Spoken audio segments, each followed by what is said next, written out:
যে ধর্মের আদি নেই, অন্ত নেই, কবে কোন দিন এসেছে, প্রতিটা ধর্মের একটা নির্দিষ্ট সময় আছে, আছে না বাবা? কিন্তু আমার এই সনাতনের কোনো নির্দিষ্ট সময় নেই।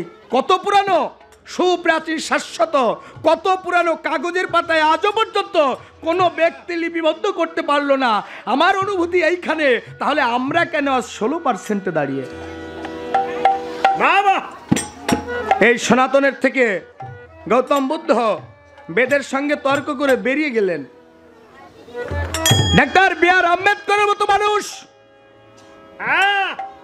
যে সনাতন কুলে জন্মগ্রহণ করেছিল, সে বেরিয়ে গেলেন কেন? এই হিংসা নিন্দার জন্য। মুচির ছেলে বলে তাকে স্কুলের বেঞ্চে পর্যন্ত বসতে দেওয়া হয়নি।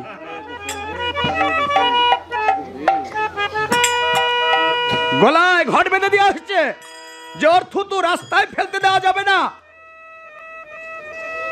কারা করেছে?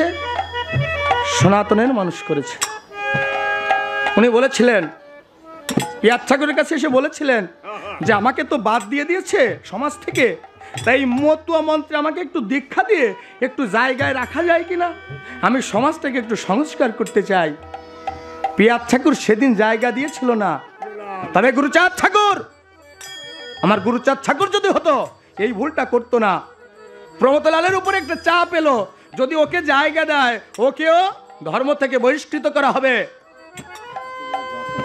জায়গা হলো না, চলে গেল। দুঃখ এইখানে। আমাদের গুরুত্ব আমরা দিই না, গুরুত্ব দিল কে? শুধু অনুভূতি করবেন, আমাদের গুরুত্ব কিন্তু দিয়েছে। কীর্তন লিখেছে না, এত সুন্দর সুন্দর কীর্তন লিখেছে, সেই কীর্তনের গুরুত্ব আমরা দিই না, কিন্তু তারা সুন্দর করে লিখে গেল, সুন্দর করে তারা গেয়েই গেল। খেলিছ বিশালয়ে বিরাট শিশু আনমনে খেলিছ বিশালয়ে বিরাট শিশু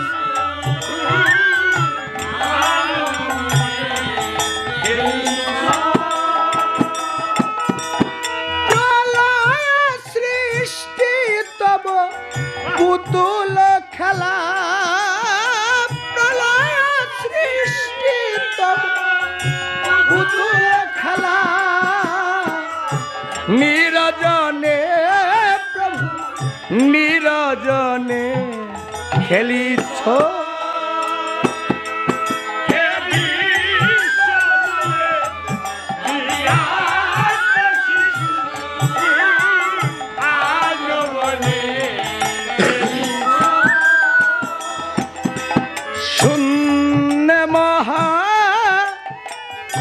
আকাশে তুমি মগন লীলা বিলাসে, শূন্য মহা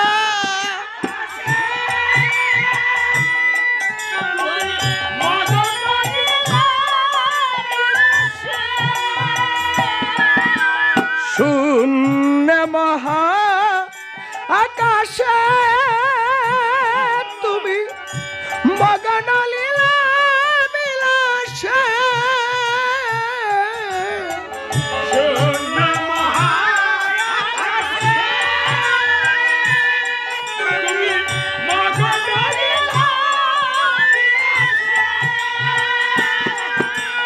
ভাঙিছ গড়িছ নীতি ক্ষণে ক্ষণে,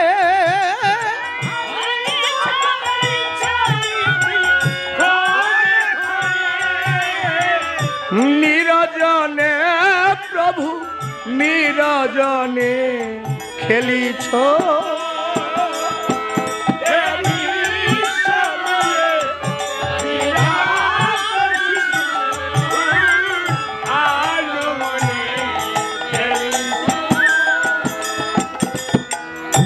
তারকার বিশ্বস খেলো না তব হে উদাসী, পড়িয়া আছে রাঙা পায়ের কাছে। রাশি রাশি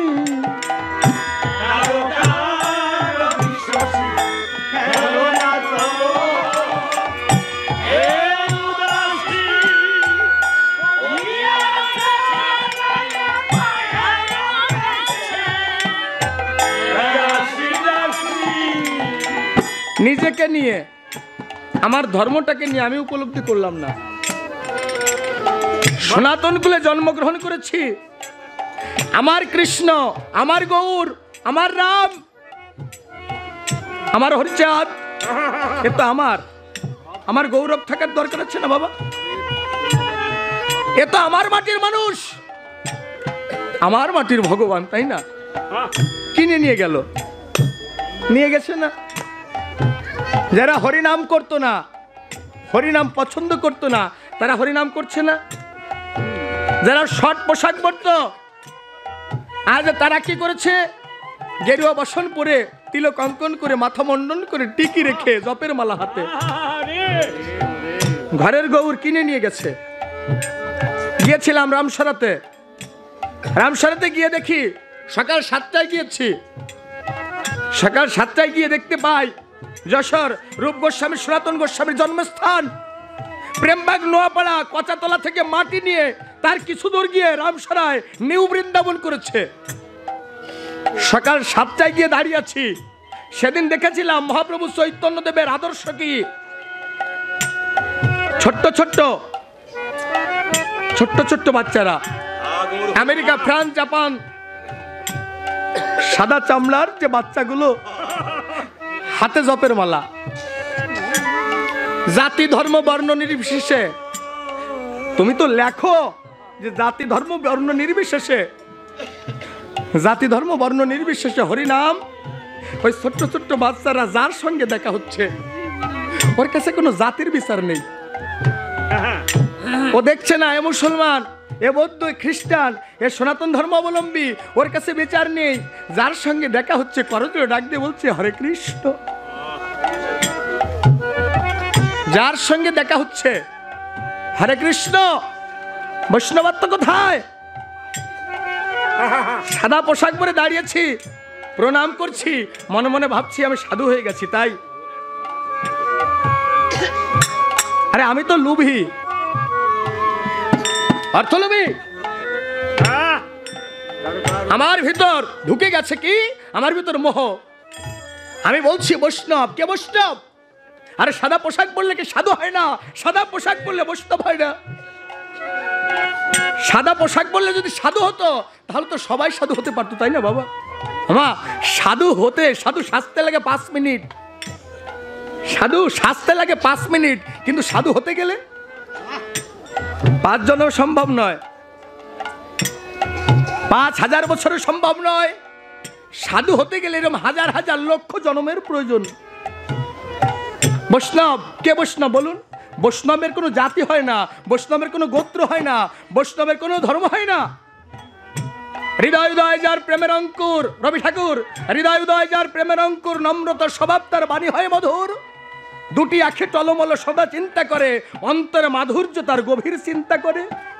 অন্যের প্রতি রাখে শুধু মহব্বত, নিশ্চয় জানিবে তার লক্ষণ মহৎ। যাহাকে দেখিলে হয় ভাবের উদয়, বৈষ্ণব বলে তার জানিবে নিশ্চয়। বৈষ্ণবত্ব বাবা লুকিয়ে থাকে ভিতরে, ওটা বহিরঙ্গের প্রকাশ নয়। তাহলে কে বৈষ্ণব? এই যে সঙ্গীতটি লিখেছে ও বৈষ্ণব নয় বাবা?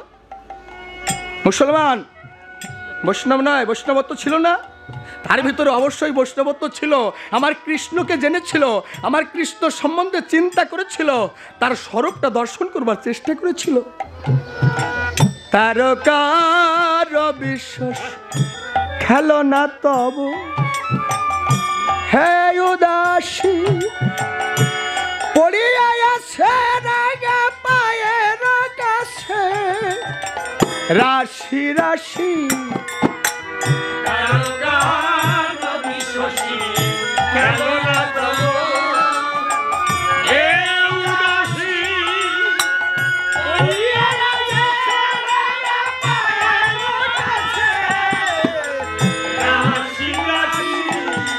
নিত্য তুমি হে উদাস,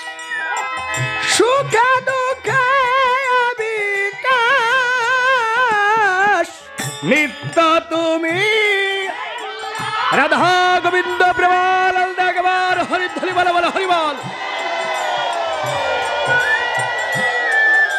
নিত্য তুমি সুখ দুঃখ বিকাশ।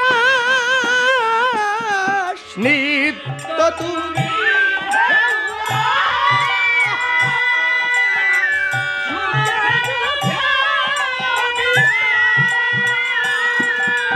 হাসি চকালিছ তুমি আপন শোনে।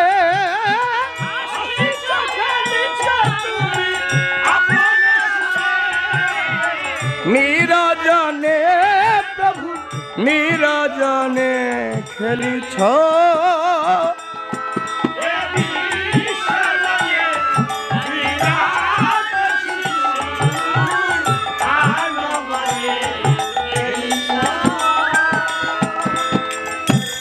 তার ভিতর কোনো হিংসা নেই, সে উপলব্ধি করেছে। সে লিখেছে রাখাল বলিয়া কারে করো হেলা। তুমি যে হেলা করছো রাখাল বলিয়া কারে করো হেলা। হেলা কাহারে বাজে, হয়তো ব্রজের গোপাল এসেছে গোপনে রাখাল সেজে। লিখেছে শেহরি কেমনে বল, নাম শুনে যার এত প্রেম জাগে চোখে আনে এত জল। লিখেছে হে গোবিন্দ রাখো চরণে মোরা তব চরণে শরণাঙ্গত, আশ্রয় দাও আশ্রিত জনে। আর আমরা পারি কি? হ্যাঁ আমরা পারি, আমরা হিংসা করতে পারি। গোপালগঞ্জ মকসদপুরের ভিতর কীর্তন করছি, এখন আমাকে বলছে আমি বাসায় তিলক পড়ছি, আসরে যাব ঠিক এই মুহূর্তে আমার কাছে গিয়ে বলছে যে দাদা আমাদের এখানে কীর্তন করবেন, একটু ভেবে চিনতে। বলে কি কীর্তন গাইবো, আবার ভাবার কি? বলে দেখেন আমাদের এখানে 90% আমরা হরিভক্ত, এটা মাথায় রাখবেন। আমাকে বলছে এখন যে মন মানসিকতা তৈরি করেছিলাম ওইখানে কিন্তু ভেঙে গেছে। আমাকে বলছে আমাদের এখানে 90% হরিভক্ত আমরা, এখন মনটা একেবারেই ভেঙে গেছে। আসরে গিয়ে মন স্থির করলাম যে এদের যদি কিছু বলতে হয় এর দলে দল দিতে হবে। এখন প্রথমে গিয়ে ওদের কাছে নতি স্বীকার করলাম, মানে প্রণাম করলাম। আগে ওদেরকে প্রণাম করলাম, প্রণাম করেই বললাম যে আপনারা তো ধন্য, আপনাদের বাড়ি গোপালগঞ্জ, আপনাদের মাটি ধন্য, কারণ এই মাটিতে হরি ঠাকুরের জন্ম। এখন ওরা খুব আনন্দিত যখন বলেছি আপনারা ধন্য, আপনাদের বাড়ি গোপালগঞ্জ, আপনাদের এই মাটিতে আমার হরি ঠাকুরের আবির্ভাব। এখন ওরা কিন্তু মনে মনে ভেবেছে যাই হোক ঔষধে কাজ হয়ে গেছে। এখন আমি বলছি দেখুন আপনারা যদি ধন্য হন আমিও কিন্তু ধন্য। আপনার বাড়ি গোপালগঞ্জ, আমার বাড়ি নড়াইল, হরিলীলামৃতের কর্তা আমরা, আমার তারক কর্তা হরিলীলামৃত লিখেছে কে? তাহলে হরিচাঁদ ঠাকুরের আবির্ভাব যদি গোপালগঞ্জ হয়ে আপনি গর্বিত হন তাহলে আমার গর্ব আছে না আমার তারক কর্তা যে হরিলীলামৃত লিখেছে? তৎসঙ্গে লিখলেন কি? তৎসঙ্গে লিখলেন মহাসংকীর্তন। মহাসংকীর্তন কি লিখেছে আমার কবি রসদাস তারক সরকার। আচ্ছা বাবা আপনারা মহাসংকীর্তন কি গান? এখন ওই কয়জন হাত উঁচু করতে পারছে, হ্যাঁ দাদা আমি বেশ ভালো। আচ্ছা আপনারা কি শুধু গান না উপলব্ধি করেন? শুধু কি গান না একটু খানও? এখন আর কথা বলছি না, ওই যে বলেছি না শুধু গান না খান। এই যে গান গাচ্ছে তাই না, এখানে খাওয়ার প্রয়োজন আছে না? ওই খিচুড়ি না, কিন্তু ওই যেখানে খিচুড়ি প্রসাদ দিচ্ছে ওটা না। নিজে গিয়ে নিজে শুনিস নিজের গাওয়া গান, তোর গান তোর মন মতো হলে জুড়াবে সকল আর প্রাণ। আমার বিজয় সরকার বাড়ি বেশি দূর না, মাত্র 4 কিলোমিটার। এখন ওই মানুষগুলো ওরা কিন্তু বারবার করে হাত জাগাচ্ছে। আমি বললাম আপনারা কি শুধু গান গান হরিসংকীর্তন গান না ওর ভিতরে একটু ডোবেন? আর কথা বলছেন। আমি বলছি মহাসংকীর্তনে কি লেখা আছে? মহাসংকীর্তনে লেখা আছে কি দুঃখে গৌর হলি বলকা নাই, ছিল কিসের অভাব বৃন্দাবনে আমরা কি তাই জানতে পাই। উনি কি লিখেছে নাকি কি দুঃখে হরি হলি বল গৌর? লিখেছে নাকি? লেখে নাই। লিখেছে কি কি দুঃখে গৌর হলি বলকানায় ছিল কিশোরা বা বৃন্দাবনে, আমরা কি তাই জানতে পাই? উনি লিখেছে শৈরা পুরী গৌর প্রেমের পোড়া, আমি পোড়ায় পোড়ায় হলেম পোড়া, লিখেছে না? লিখেছে এলো রে এক সোনার মানুষ কাটোয়ায়।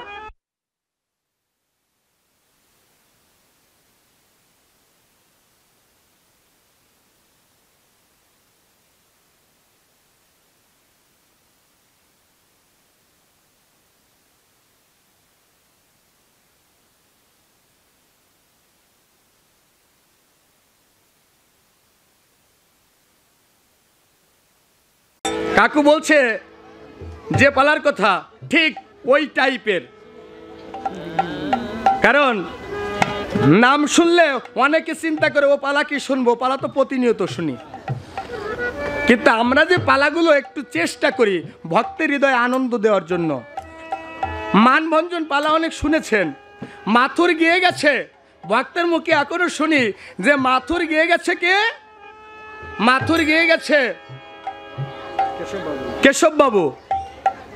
মানুষ কিন্তু এখন সেই সুর, সেই কথা, সেই বাংলা, সেই সাহিত্য এখনো মানুষের হৃদয়ে ঝংকার দেয়, তাই মানুষ এখনো বলে যে কেশব মাথুরে গিয়ে গেছে। তবে হ্যাঁ, আজ আমরা যে পালাটি গাইব, পালার নাম হচ্ছে রাধারানীর মান, যেটাকে বলা হয় দুর্জয় মান। তবে মা, আপনাদের কাছে একটা কথা, আমার অনুরোধ, এই মানভঞ্জন পালার ভিতর রস থাকতে হবে, কারণ এই যে দেহটা, এই দেহটায় রস আছে, তাই আমি সুস্থ আছি। তবে আমার এই পালার ভিতর রস যদি আপনি নিংড়িয়ে নিতে পারেন রস পাবেন, আর যদি নিংড়াতে না পারেন হাসিটা খুব কম, তবে বুঝতে পারলে হাসি। এই যে পোদ্দারের চার, কালকে বলেছিলাম না, পোদ্দারের চার মাথুর পালা গাওয়ার পরে এক মা জড়িয়ে ধরে বলছে, বাবা খুব ভালো লেগেছে, কিন্তু কি গাইলে বুঝতে পারি নাই। আমার খুব ভালো লেগেছে কিন্তু গাইলে কি বুঝতে পারি নাই। এখন যদি বুঝতে পারেন তাহলে কিন্তু আনন্দ, আর না বুঝে ভালো লাগা ওটার দরকার নেই মা। তাহলে আসুন আমরা পালার দিকে এগিয়ে যাব। পালার নাম কি? মানভঞ্জন।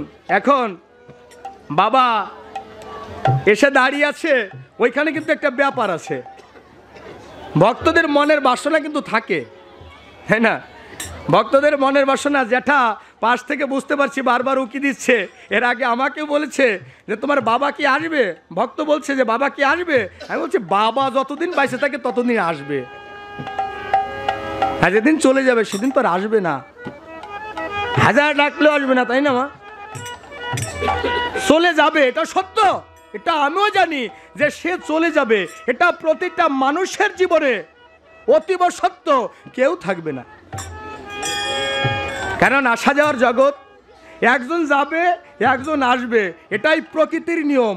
প্রকৃতি কাউকে কোনোদিন ক্ষমা করে না। যার দেহে রক্ত আছে, যার দেহে মাংস আছে, প্রকৃতি তাকে ক্ষমা করে না মা। আসুন আমরা পালার দিকে এগিয়ে যাই। পালার নাম মানভঞ্জন। বসে একটু অনুভূতিতে কল্পনা দিয়ে আঁকবেন, অনুভূতি দিয়ে আপনি শ্রবণ করবেন, দেখবেন ওইখানে কিন্তু আনন্দ আছে। আজ আমার প্রাণ গোবিন্দ উত্তর গোষ্ঠে খেলার সাথীদের বিদায় দিয়ে চলেছে কোথায়? রাধা কুঞ্জের উদ্দেশ্যে। ও সাদের গোষ্ঠ গোচরণ গরিবী চরণ ধনুষনে বঙ্গেশী ধারী,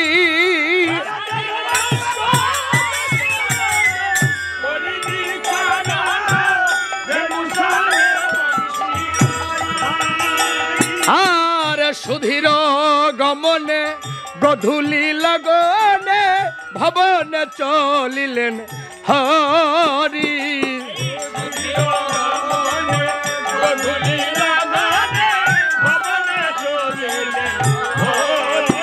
এদিকে দেবী চন্দ্রাবলী পেতে বনমালী দাঁড়াইয়ে চলার পথে,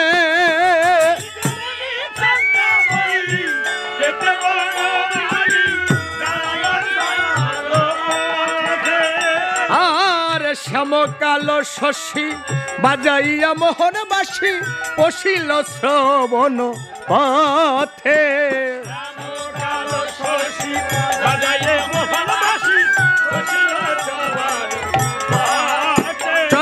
শুনে বন্ধুর মোহনবাসী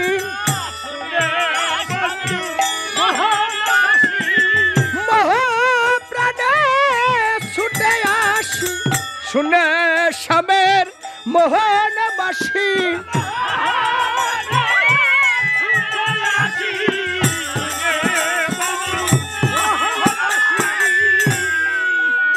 আজ আমার প্রাণ গোবিন্দ উত্তর গোষ্ঠী লীলা সাঙ্গ করে নুপুর বাজাতে বাজাতে বংশীতে ধ্বনি করতে করতে আজ চলেছে কোথায়? রাধা কুঞ্জের উদ্দেশ্যে। আজ যখন রাধা কুঞ্জের উদ্দেশ্যে ধাবিত হয়েছে, এদিকে চন্দ্রাবলী। এই চন্দ্রাবলী কে বাবা? এই চন্দ্রাবলী আমার রাধারানীর বাবার নাম কি ছিল জানা আছে মা? জানেন না? বা হরে কৃষ্ণ। যেই মা বলেছেন আমি ধন্য, মনে রেখেছেন কথাগুলো। যখন বলি, প্রশ্ন যখন করি, যদি উত্তর আসে তখন কিন্তু আনন্দ লাগে। কেন জানেন? যে মায়েরা জানে বা মায়েরা মনে রেখেছে। বাবার নাম বৃষভানু, মায়ের নাম কৃত্তিদা দেবী। এই বৃষভানুর বড় ভাই ছিল চন্দ্রভানু। এই চন্দ্রভানুর মেয়ে হচ্ছে এই চন্দ্রাবলী। আর এই বৃষভানুর ছোট একটা ভাই ছিল, তার নাম ছিল সুভানু। ওই সুভানুর একটা মাত্র পুত্র সন্তান, যার নাম ছিল সুবল। ওই যে সুবল শেখার বদন পানে চেয়ে রাধার কথা মনে পড়িল। সুবলের বদন পানে চেয়ে রাধার কথা মনে পড়তো কেন? ওই হচ্ছে রাধারানীর ভাই, কাকার ছেলে। এইবার চন্দ্রাবলীও কিন্তু কমা নয়। চন্দ্রাবলী বলে, প্রভু তুমি প্রতিনিয়ত রাধার কুঞ্জে যাও কেন? আমরা কি তোমায় ভালোবাসি না? আমাদের কি অন্তরে সুখ জাগে না যে তোমাকে আমরা কাছে পাই? তবে হ্যাঁ, আজ আমিও দেখব তুমি আমাকে কেমন করে ফাঁকি দাও। মনের বাসনা, যে ভক্ত হয়, যে অনুরাগী ভক্ত হয়, তার ভিতরে কিন্তু অনুরাগ থাকে। চন্দ্রাবলী বলছে আমিও দেখব তুমি কেমন করে ফাঁকি দাও। ভক্তের ভিতরে অনুরাগ থাকে না? বংশীদাস যমুনার কিনারে, বংশীদাস গঙ্গার কিনারে একা একা ধ্যানে মগ্ন। এখন ধ্যানে মগ্ন আছে, ধ্যানের মধ্যে শুনতে পায় কে যেন বলছে, বংশীদাস তোমার কৌমণ্ডল ভেসে যায়। এখন যখন বলেছে বংশীদাস কৌমণ্ডল ভেসে যায়, ওই ধ্যানের ঘরে অবস্থায় বলছে পারলে ধরে রাখো। ধ্যান ঘরে বলছে পারলে ধরে রাখো। এবার ধ্যান ভেঙে এদিক ওদিক তাকাচ্ছে, তাই তো? কে বলছে আমাকে? আমাকে যে বললো যে বংশীদাস তোমার কৌমণ্ডল ভেসে যায়, কিন্তু কৌমণ্ডল তো ভেসে যায়নি, কৌমণ্ডল তো জায়গায় রয়েছে, কিন্তু বললো কে? আবার ধ্যানরত ধ্যানের ঘরে প্রশ্ন করছে, কে তুমি? তুমি কোথা থেকে কে বললে যে আমার কৌমণ্ডল ভেসে যায়? বলছে আমি তোমার আরাধ্য। বলছে আমার আরাধ্য? বলে হ্যাঁ আমি গোবিন্দ। বলছে গোবিন্দ তুমি কোথায়? তুমি এত দূরে কেন? বলছে বংশীদাস তোমার জ্ঞান যখন তোমাতে ছিল না, আমি তোমাতে ছিলাম। আর তোমার জ্ঞান যখন তোমাতে, তখন আমি তোমার থেকে অনেক দূরে। আরে যার ভিতর অনুরাগ থেকে জ্ঞানী যে ভক্ত হয়, সে বলে যে পারলে ধরে রাখ। চন্দ্রাবলী বলে আজ আমাকে তুমি ফাঁকি দাও কোন রূপে? আমিও দেখব। আমি যদি তোমার ভক্ত হয়ে থাকি, তাহলে আমার প্রেমডোরে আজ আমি তোমাকে বাঁধবো। কি করেছে? চন্দ্রা কিন্তু শুয়ে আছে। মনের বাসনা কি? গোবিন্দ এই পথ দিয়ে যাবে, ওই নূপুরের ধ্বনি শ্রবণ করতো, আর চন্দ্রাকে আমি হাতে হাতে ধরবো। এখন প্রাণ গোবিন্দ কি করেছে? যখন নূপুরের ধ্বনি করতে করতে যাচ্ছে, দেখতে পায় যে চন্দ্রা শুয়ে আছে, বিপদ সংকেত, রেড জোন, যাকে বলা হয় রেড জোন, মানে বিপদ সংকেত। চন্দ্রা শুয়ে আছে, মনে মনে ভাবে তাই তো, এ তো মহাবিপদ। এখন পাশ দিয়ে যদি হেঁটে যায়, ওই নূপুর যদি বাজে, ওর তো ঘুম ভেঙে যাবে, আর ঘুম ভাঙলে বিপদ। এখন প্রাণ গোবিন্দ চরণের এই যে নূপুর, নূপুরের সঙ্গে কথা বলছে। নূপুরকে ডেকে ডেকে বলছে, বেজনা নূপুর, বেজনা নূপুর, বিনয় করে বলি তোমায়, বেজনা নূপুর।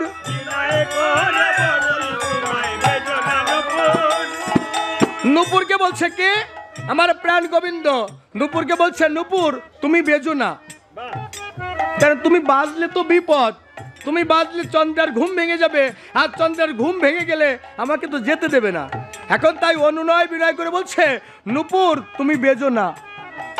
এখন নূপুর ও তো কম ভক্ত না, ও তো কম জ্ঞানী নয়। ওই নূপুর বলছে যে গোবিন্দ তুমি বাজালে বাজি, তুমি না বাজালে। বুঝতে পেরেছেন মা? নূপুর কি বলছে যে তুমি বাজালে বাজি, আর তুমি যদি না বাজাও তাহলে আমি আর। বলছে এর তাৎপর্য কি? নূপুর গোবিন্দকে বলছে যে তুমি পা ফেলো না, তাহলে আমি আর বাজবো না। তুমি পা ফেলো না, তাহলে আমি আর। তুমি বাজালে বাজি, তুমি না বাজালে তোর বাজি না। ও তো তুমি বাজাচ্ছ তাই আমি বাজছি। তুমি পা ফেলো না, তাহলে আমি আর বাজবো না। তুমি বাজালে বাজি, তুমি না বাজালে বাজি না। এখন গোবিন্দ চিন্তা করে, তা তো সত্য কথা। আমি যদি পা ফেলিও বাজবে, পা না ফেলে তোর বাজবে না, তাহলে এখন কার্য তো আমার হাতে। বেজো না নূপুর, বেজো না নূপুর, বিনয় করে বলি তোমায় বেজো না নূপুর। নূপুরের কিন্তু একই কথা, যে তুমি বাজালে বাজি, তুমি না বাজালে বাজি না। এখন গোবিন্দ একটু রাগ করে বলছে, রাগ, তোকে আমি বাজাচ্ছি। নূপুরের পর একটু রাগ করে বলছে, রাগ, তোকে বাজাচ্ছি। এই কথা বলে শরণ থেকে নূপুরকে খুলে নিয়েছে, মানে তুই বাজিস কি রূপে আমি তাই দেখবো। এখন শরণ থেকে যখন খুলে নিয়েছে, ওকে তো একটা জায়গায় রাখতে হবে, তাই না? রাখতে হবে না মা? গোবিন্দ কি করেছে, যখন ওই শরণের নূপুরকে মস্তকে ধারণ করতে গেছে, ওই যে চূড়া, বলছে দাঁড়াও গোবিন্দ, ওটা হবে না, কেন হচ্ছে চরণের নূপুর। একদিন তুমি আমাকে কৃপা করে তোমার মস্তকে আমাকে ঠাই দিয়েছিলে, এই মস্তকটার দখল তো একমাত্র আমার, আর দ্বিতীয় কারো নয়। আমি এখানে আর কাউকে থাকতে দেব না। যখন গলে ধারণ করতে গেছে, ওই যে গলের বনফুলের মালা ডাক দিয়ে বলছে, না না গোবিন্দ, এ কি করছো? একদিন ওই চরণের নূপুর আমার সঙ্গে বিবাদ করে বলেছিল, ওর বড় অহংকার, অহংকার করে বলেছিল জগতের বুকে আমি ধন্য। কারণ যে চরণ পাবার জন্য মহামুনি ঋষিরা যুগ যুগ ধ্যান তপস্যা করছে, আমার গোবিন্দ কৃপা করে সেই চরণ আমাকে স্থান দিয়েছে। আমিও বলেছিলাম এই জগতে আমি ধন্য, কারণ আমি আমার প্রভুর গলায় স্থান পেয়েছি। ও চরণের নূপুর, আমার গলায় ওর কোনো অধিকার নেই। গোবিন্দ চিন্তা করে, তাও তো বিপদ, তাহলে রাখবো কোথায়? এইবার যখন বক্ষে ধারণ করতে গেছে, ওই নূপুর ডাক দিয়ে বলছে, গোবিন্দ আমি কি এতটাই পাপ করেছি, এতটাই অপরাধী, যে তুমি তোমার জায়গা না রেখে তুমি অপরের জায়গা রাখছো? গোবিন্দের এই বক্ষখানা কার বাবা? গোবিন্দের বক্ষ কিন্তু গোবিন্দের নয়, গোবিন্দের বক্ষে ভৃগু পদচিহ্ন। ভৃগুমণিকে নারায়ণ এই বক্ষ দেশটা লিখে দিয়েছিল। যেদিন ক্ষুধার্ত ভৃগু এক মুষ্টি অন্নের জন্য ভিক্ষা করতে করতে নারায়ণের দরজায় গিয়ে ভিক্ষা নেহি বলে চিৎকার করছে, দরজা খুলে দেখতে পায় লক্ষ্মী নারায়ণের সেবায় ব্রত আছে। বারবার করে চিৎকার করবার পরেও কেউ এক মুষ্টি ভিক্ষা নিয়ে যখন এলো না, সেদিন ওই ভৃগু কি করেছিল, নিজের সজোরে পদদ্বারা আঘাত করেছিল ওই ভৃগুর বক্ষে। লক্ষ্মী চিৎকার করে ডাকতে বলছে, ভৃগু, ভৃগু রে, হে তুই কি কর্ম করলি ভৃগু? নারায়ণ বলছে, লক্ষ্মী তুমি থেমে যাও, তুমি শুধু আঘাতটা দেখলে, ভৃগুর অন্তরের ভক্তি দেখোনি। ঘরে জোরে ডাক দিয়ে বলেছিল, ভৃগু, ভৃগু রে, যে চরণ দ্বারা আঘাত করেছিস, তোর এই চরণে তো তুই ব্যথা পাসনি ভৃগু। তবে শোন, যে বক্ষে তুই আজ আঘাত করেছিস তোর চরণ দ্বারা, আজ থেকে এই বক্ষখানা আমি তোর নামে দলিল করে দিলাম। লক্ষ্য করে দেখবেন, গোবিন্দের বক্ষ ভৃগু পদচিহ্ন। বলছে, গোবিন্দ ওই বক্ষটা তো তোমার নয়, তাহলে আমি পরের জায়গায় থাকবো কেন? এবার কি করেছে, যখন উরুর উপর রাখতে গেছে, এই যে উরু, গোবিন্দ যখন উরুতে ধারণ করতে গেছে, বলছে ওই শ্মশানে আমি থাকবো না। বলছে শ্মশান? বলে গোবিন্দ তুমি ভালো করে মনে করে দেখো, যেদিন তুমি নৃসিংহ রূপ ধারণ করে হিরণ্যকশিপুকে বধ করেছিলে, কোথায় রেখে বধ করেছিলে? তোমার উরুর উপর রেখে তার বক্ষ তুমি বিদীর্ণ করেছিলে। সেই দিন থেকে উরুটা শ্মশান সম হয়ে গেছে। না না না না না, তোমার ওই উরুতে আমি থাকতে চাই না। আমার গোবিন্দ ডাক দিয়ে বলছে, নুপুর রে, তাহলে তুই বল আমি তোকে কোথায় রাখবো? বলে প্রভু, যুগ যুগ ধরে যে চরণে তুমি আমাকে ঠাঁই দিয়েছো, আর যে চরণ থেকে তুমি আমাকে খুলে নিয়েছো, কৃপা করে আবার তুমি তোমার ওই চরণে আমাকে ঠাঁই দাও। তোমার চরণ ছাড়া হ্যাঁ করো নাহি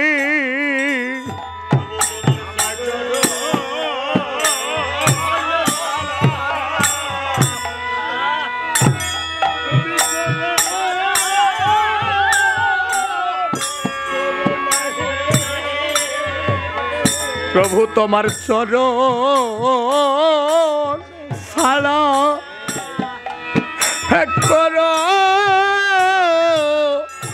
করো না হে।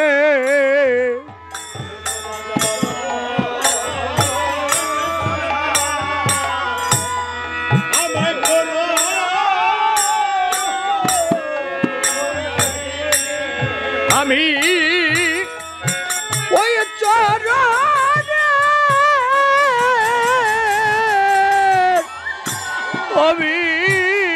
অভিলাষী চরণ ছাড়া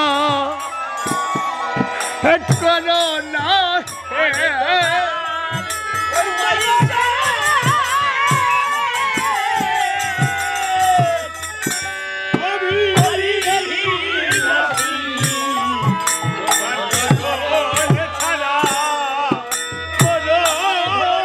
আমি তোমার ওই চরণে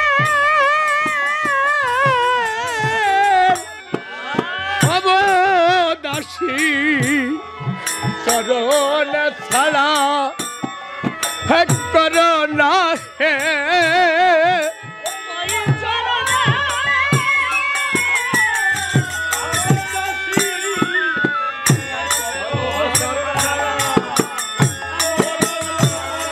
প্রভু, তোমার চরণের গুণ আছে জানা,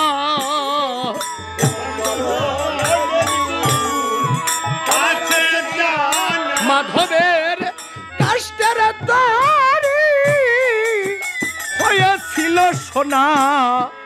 তোমার চরণের গুণ আছে জানা,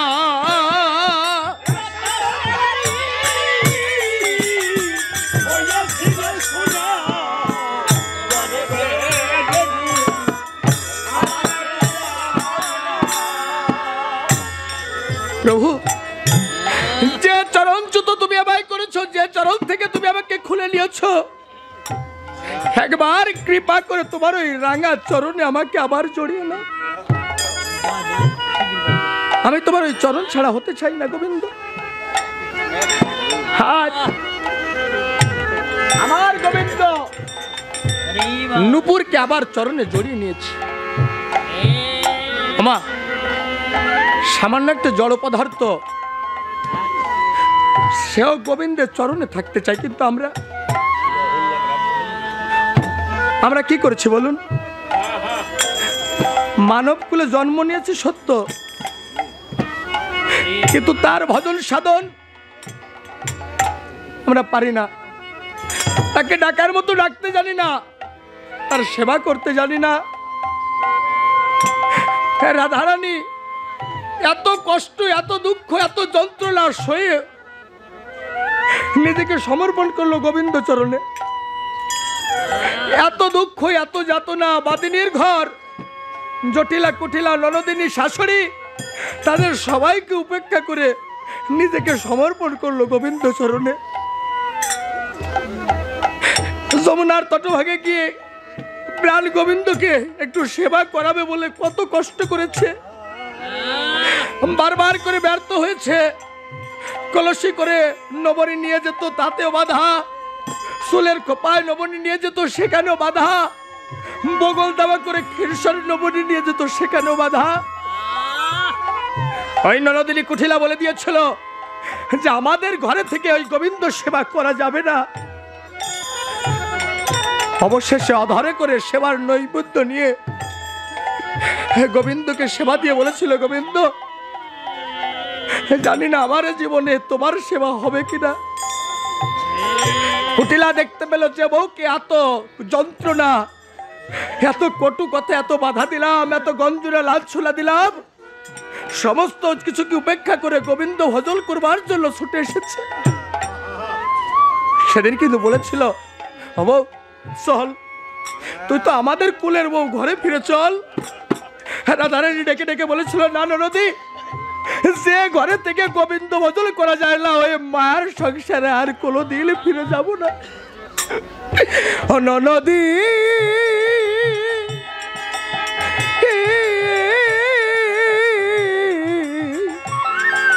যা, ফিরে যা ঘরে।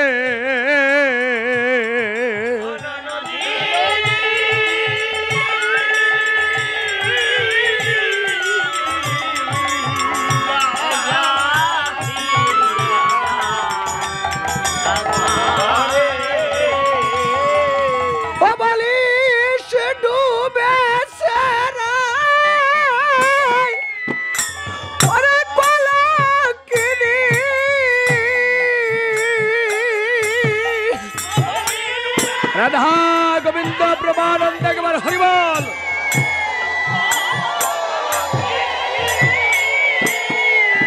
কৃষ্ণ প্রেম সাগরে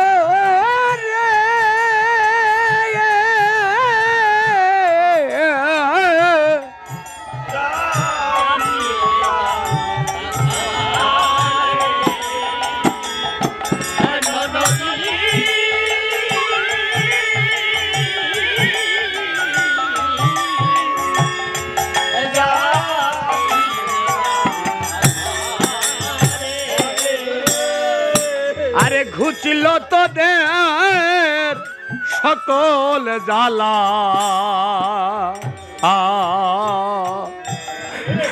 মুছল কুলের কালি, আমায় কলঙ্কিনী ওরে রাই বলে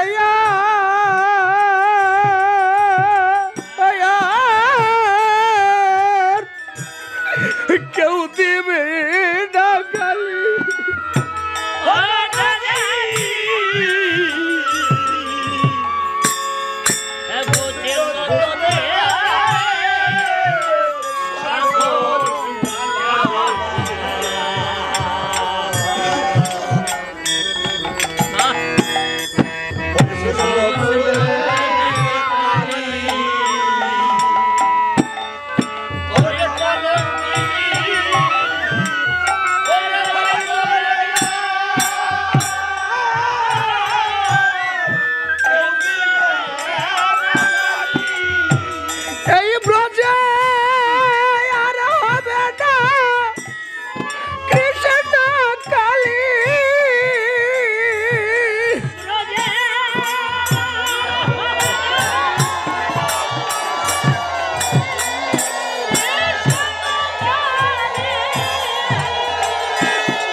ঝুলনা দোলন নৌকা বিলাস,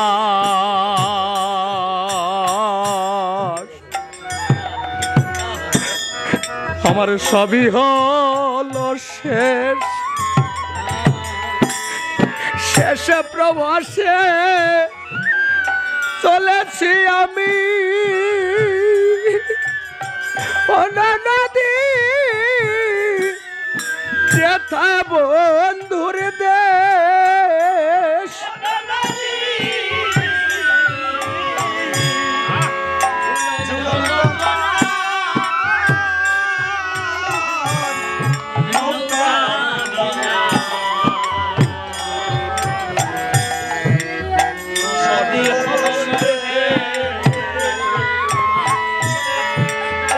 শেষ প্রভাসে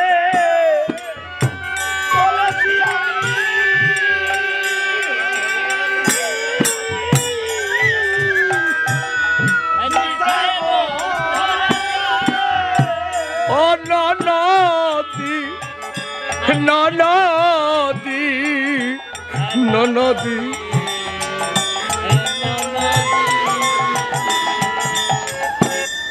রাধারানী বলছে, ননদী রে, আমি তোদের ঘরে ছিলাম, তোদের ঘরে থেকে গোবিন্দকে ভালোবেসেছিলাম, এটাই আমার অপরাধ ছিল, তাই না? আমার এটাই যদি অপরাধ হয়, কত কলঙ্কের মালা পরিয়ে দিয়েছিস, কত কটু কথা, কত লাঞ্ছনা, কত গঞ্জনা দিয়েছিস, আমি কোনোদিন প্রতিবাদ করিনি ননদী।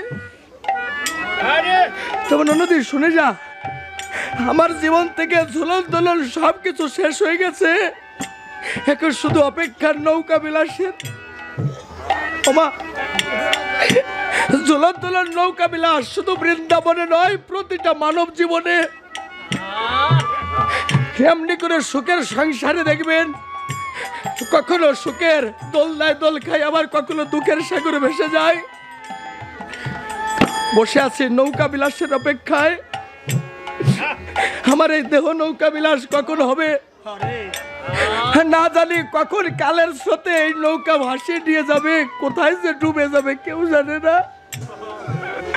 কতজনের নৌকা বিলাস হচ্ছে, রোডে যখন চলি দেখতে পাই, রাস্তায় বসে কতজনের নৌকার বিলাস হচ্ছে, কর্ণে একটু হরিনাও শুনবে সেটুকু সৌভাগ্য হচ্ছে না। গোবিন্দের কাছে প্রার্থনা করবেন, হে গোবিন্দ দরদি, তুমি নৌকা ডুবিয়ে নেবে তো সত্য, কিন্তু নৌকা তুমি আমল কোনো জায়গায় ডুবিয়ে নিও না যেখানে আমার কর্ণে হরিনাম দেবার মতো কেউ থাকবে না। আমার এই নৌকা তুমি আমল কোনো জায়গায় ডুবিয়ে নিও না যেখানে আমার ভালোবাসার মানুষ থাকবে না। ওমা, আজ এই সাধুর বাজারে এসেছি, আমার নৌকা বিলাস কখনো হবে জানি না। আজ আমার সৌভাগ্য যে আমি আমার বাবাকে নিয়ে সাধু সঙ্গ করছি, ভাইকে নিয়ে। হয়তো আমার বাবার নৌকা বিলাস, তা না হয় আমার নৌকা বিলাস কখন হয়ে যাবে কেউ জানি না। এমন সময় এই দিনটা জীবনে আসতে পারে, নাও পারে ভাগো। তাই আমরা আজ যে যেখানে বসে আছি, আজ একটু সাধু সঙ্গ করে, ভক্ত সঙ্গ করে, আজ ভক্তের চরণ ধুলি অঙ্গে বেঁকে জীবন ধন্য করবো। তাই যে যেখানে বসে আছেন, একবার সাধু সঙ্গ, ভক্ত সঙ্গ করে ব্রজের ধুলি বেঁকে ধন্য আমার ঝুলানা দোলন নৌকা বিলাস, আমার সবই হলো শেষ, শেষ প্রভাসে।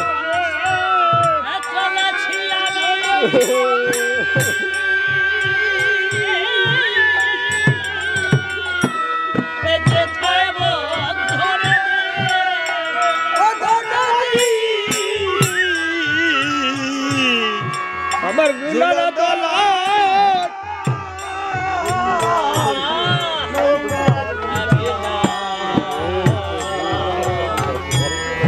আজ সবই হলো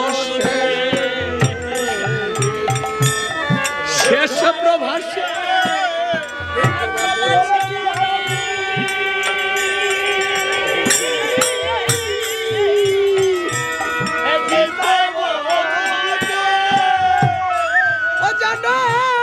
কৃপা করে সবার শিখে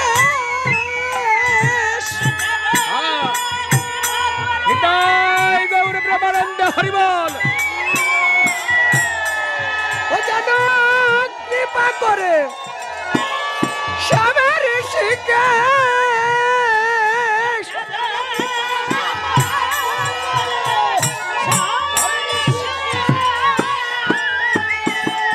আজি আশিস দেয় মোরে যা ফিরে যা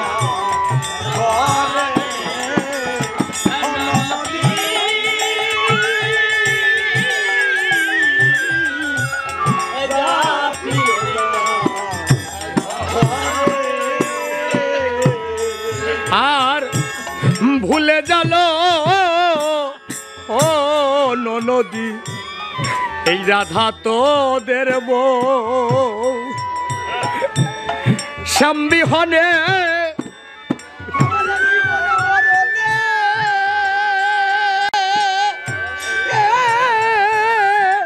বান্ধবে নাই রেখে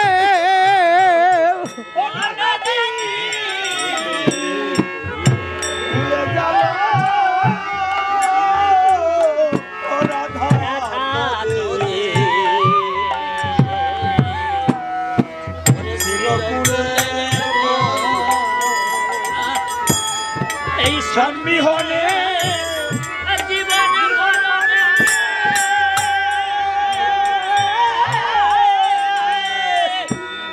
বন্ধু নাই রেখে যার কুলে লাগে ও কুলে লাগে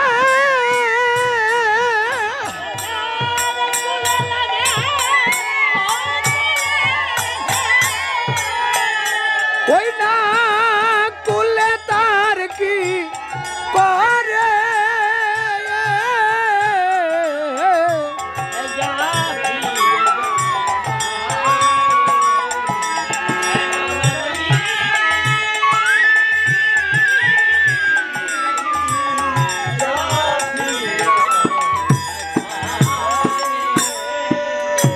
আমার বিদায় বেলায় ও নদী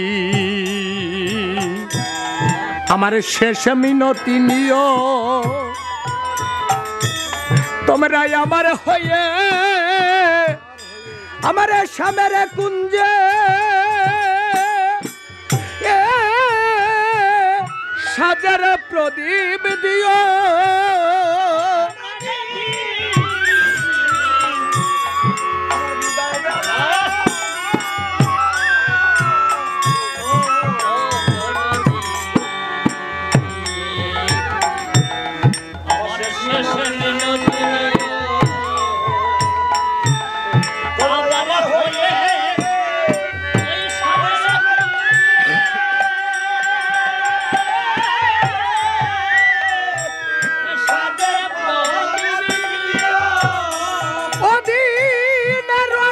বলে আমার রাখিয়া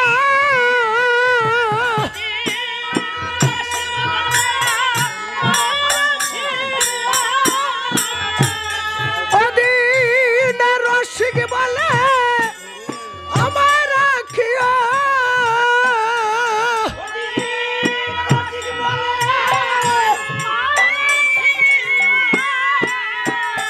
তোমার চরণ সেবার তরে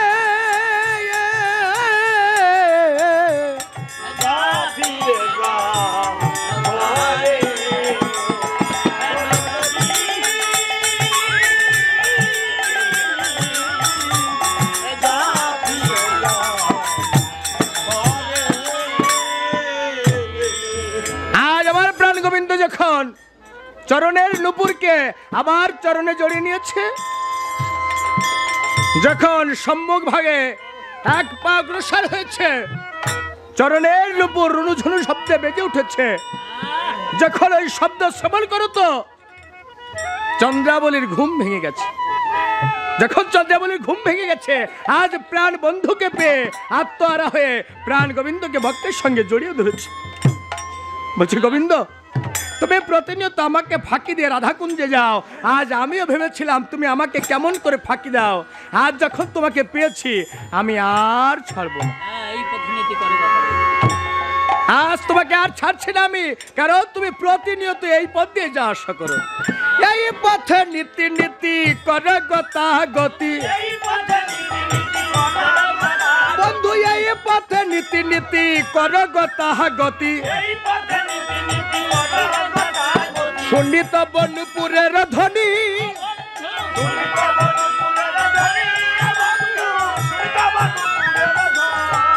কর রাধারে সনেবাস আমাকে নৈরাস, কর রাধারে সনেবাস আমাকে নৈরাস, আমি বঞ্চি একাকিনী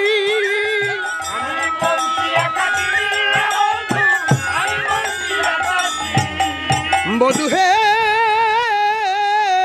ছাড়িয়া নাহি কো দিব ছাড়িয়া আমার হিয়ার মাঝারে রাখিব তোমারে সদায় দেখিতে পারি।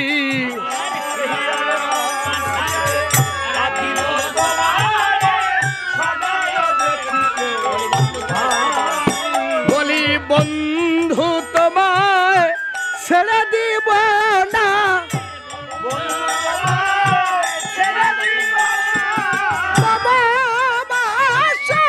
লয়ে যাব বন্ধু তোমায় ছেড়ে দিব না।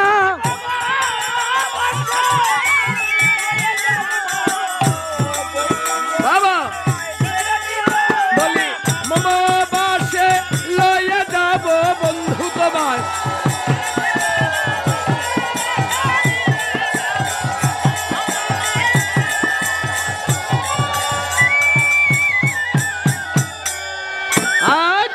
চন্দ্রিয়া বলি সখীদেরকে ডেকে ডেকে বলছে, কিরে তোরা এখনো দাঁড়িয়ে রইলি কেন? দেখিস না আজ গোবিন্দ কৃপা করেছে, তোরা যত সখী গণে করিয়া যতন, তোরা যত সখী গণে করিয়া যতন নিয়ে চলে নিকেতনে। আধিকার নিশি রাধিকা রূপসী, বলি আধিকার নিশি রাধিকা রূপসী পঞ্চুক নগর বিনে।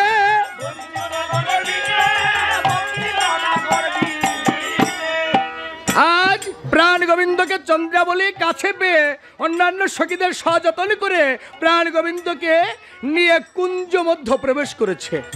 যখন প্রাণ গোবিন্দকে নিয়ে কুঞ্জ মধ্য প্রবেশ করেছে, ওদিকে শ্রীমতী রাধারানীর অবস্থা, ওদিকে সেই শ্রীমতী রায় বাসরে শয্যা করি বন্ধুর আশায় আছে বসে সারা নিশি জাগি।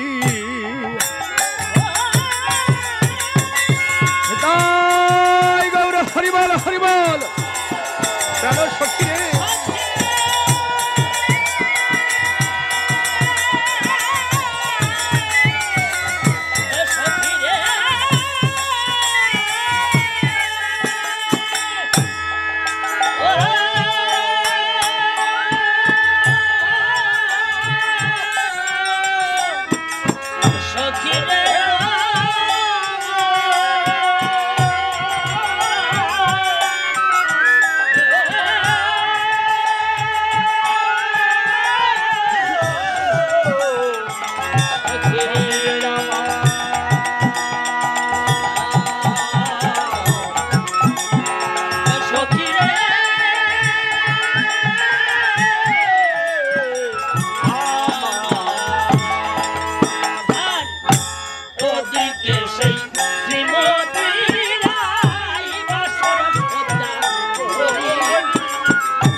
আশায় দিয়ে আমার পোষা পাখি হৃদয় হলো বুঝি, কার বাবা সে আছে বন্ধু কোথায় গিয়ে খুঁজি।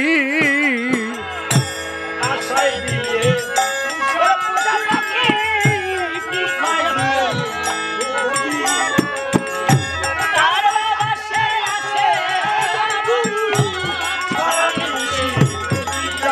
বলি কোথায় গিয়ে খুঁজি তারে, কার বাবা সে আছে বন্ধু কোথায় গিয়ে খুঁজি তারে।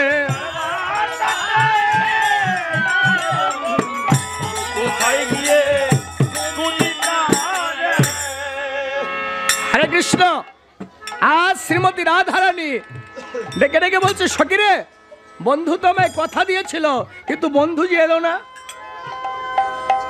সে আমায় কথা দিয়েছিল, সে যে আসি বলে চলে গেল, আর তো ফিরে এলো না। সে তো কথা দিয়েছিল, যে রাধে তুমি বাসর সাজাও, মালিকা গাথো, আমি তোমাকে কথা দিলাম তোমার বাসরে আমি আসবো। কিন্তু সে তো আসতে পারছে না, কারণ ওদিকে ভক্তের কাছে ধরা পড়েছে প্রাণ গোবিন্দ। আজ যখন ভক্তের কাছে ধরা পড়েছে, সে তো ভক্তের ভগবান, তাই না বাবা? ভক্ত যদি ধরে তাহলে সহজে কি ছাড়ে? আজ চন্দ্রাবলীর কুঞ্জে মা নিদ্রায় নিদ্রিত সুখের রাত্রি যাপন করছে শ্রীমতী রাধারানী। এদিকে নিশির তৃতীয় প্রহরে প্রাণ গোবিন্দের আশাপত পানে চেয়ে আসে। চন্দ্রের আশা পূর্ণ করি মধুসূদন হরি, নিশির তৃতীয় প্রহরে চন্দ্রায় পরিহরি। নিশি ভরে চোরের মতো উদ্ভ্রান্ত অন্তরে ধীর গমনে সমাগত রাধা কুঞ্জদারে। বৃন্দাদুতি চঞ্চলমতি রাত্রি জাগরণে, শ্রীমতীর আর নাই শ্রীমতী শ্রীপ্রতি বিহনে। শ্রীমতীর আর সুন্দর মতি নেই, কারণ পতি তো আসেনি। আজ প্রাণ গোবিন্দ কি করেছে? ধুলো ধুলো আখিতে আজ রাধারানীর কুঞ্জ পাশে এসে চোরের মতো প্রাণ গোবিন্দ আজ ভয়ভীত অন্তরে, ভিতরে ভয় কাজ করছে। আজ কি করেছে? চোরের মতো একাকী ওই কুঞ্জ পাশে দাঁড়িয়ে আছে। এদিকে বৃন্দার সখী কি করেছে? অন্যান্য সখী বিন্দুদের নিয়ে তাকে দেখতে পারে। ওদিকে গোবিন্দ সে দাঁড়িয়ে আছে।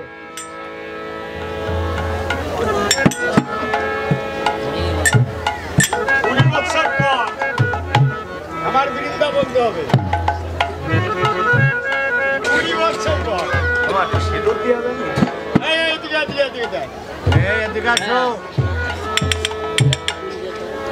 আরে কুঞ্জের দ্বারা দাঁড়িয়ে কে? কুঞ্জের দ্বারে কে? বলাই। আরে বলাই নাকি? আরে না না না না, আমি বলাই হব কেন? তাহলে? আমি তার ছোট ভাই কানাই কানাই কানা। ও তাহলে তুমি কানাই, মানে যার কায়া নাই। কি হ্যাঁ, কানাই? যার কায়া নাই যার কানাই, যার কায়া নাই সেই তো কানাই, তাই না? তাহলে একটা কথা বলি, বলবো? হ্যাঁ বল। তুমি ফিরে যাও সব কানাই, ফিরে যাও সব কানাই, রাই কমলে মধু নাই, ফিরে যাও সব কানাই। এই রাই কমলে মধু নাই, ফিরে যাও সব কানাই। কি বললে? মানে তুমি কানাই, ফিরে যাও, আর রাই কমলে আর মধু নাই। আরে আমাকে চিনতে পারছো না? আমি হচ্ছি মদন মোহন, মদন মোহন। ও তুমি মদন মোহন, বাহ বাহ বাহ, উনি আমার মদন মোহন। কবে থেকে না? আচ্ছা তাহলে উনার মোহন কই? তাই তো। আর রাধা যখন ছিল তখন মদন মোহন, আর এখন শুধুই মদন, শুধুই মদন, শুধুই মদন। শুধুই মদন। মোহন তোমায় ছেড়ে গেছে, শুধুই মদন। কি তুমি শুধুই মদন? দেখো, যা কিছু বলো না বলো, আমার কোনো দোষ ত্রুটি কিছু নেই। আমি তোমাদেরকে বলছি একটু কুঞ্জের ভিতর ঢুকতে দাও। মানে ব্যাপারটা বুঝতে পেরেছো? মানে যা কিছু বলো না কেন আমার দোষ নেই। উনাকে দোষ গুণের কিছু বলা হয়েছে নাকি?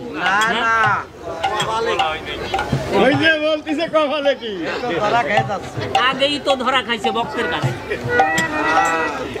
মানে আমরা তো এখানে তোমার দোষ গুণের কথা কিছু বলছি না, আমরা বলছি এই কথাটা যা সত্য, যে মোহন কখন তুমি, যখন রাধা তোমার বামে তখন তুমি মদন মোহন, আর এখন